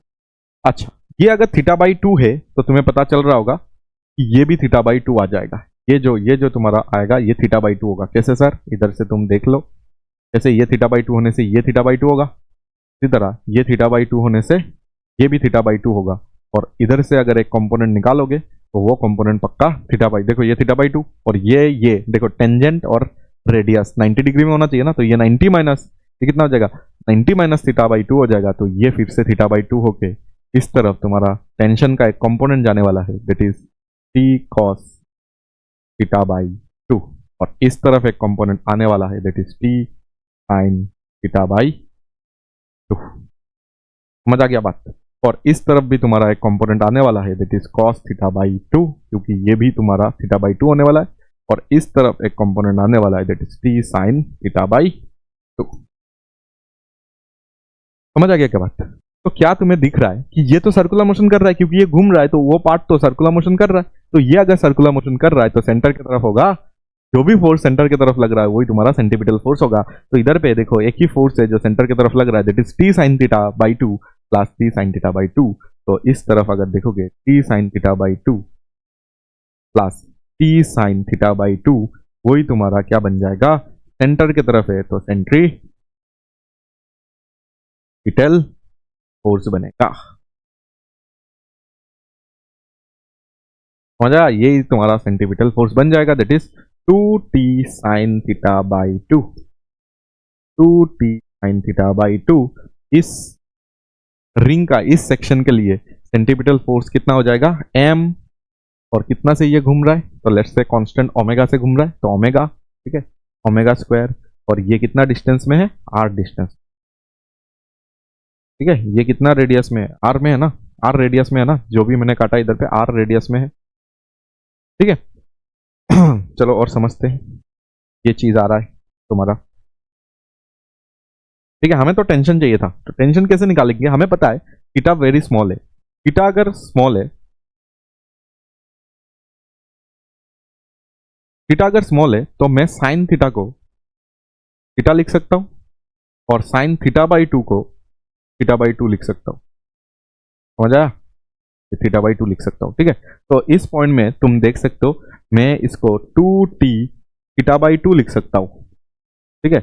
और m m, अच्छा मास कितना लिखोगे, मास तो इतना लिखना पड़ेगा, डीएल लेंथ में जो मास है, ठीक है, इसका मास कितना होगा, डीएल लेंथ में कितना मास है, m बाई 2 पाई r, और ये आ जाएगा डीएल आ जाएगा, ठीक है, और ओमेगा स्क्वायर आएगा और आर आ जाएगा। हमें फिर भी इधर से टेंशन का वैल्यू नहीं निकाल सकते, ठीक है, थीटा बाई ये तो कैंसिल आउट हो जाएगा, फिर भी तुम देखोगे ना तो तुम्हारे पास ये क्या आ जाएगा, तुम्हारे पास इधर पे टी इजिकल टू ये थीटा नीचे आएगा, that is m by 2 pi r, और डीएल बाई थीटा आ जाएगा, और ये आ जाएगा ओमेगा स्क्वायर रेडियस। तो आ रही था, तो भी हम लोग इधर से नहीं लिख पा रहे, लेकिन इधर पे एक तुम इधर पे देखना, एक रिलेशन है ना एंगल और थीटा का, एंगल और थीटा एंड आर्क लेंथ का एक तो रिलेशन है हमारे पास, तो वो इधर पे अभी यूज करना पड़ेगा।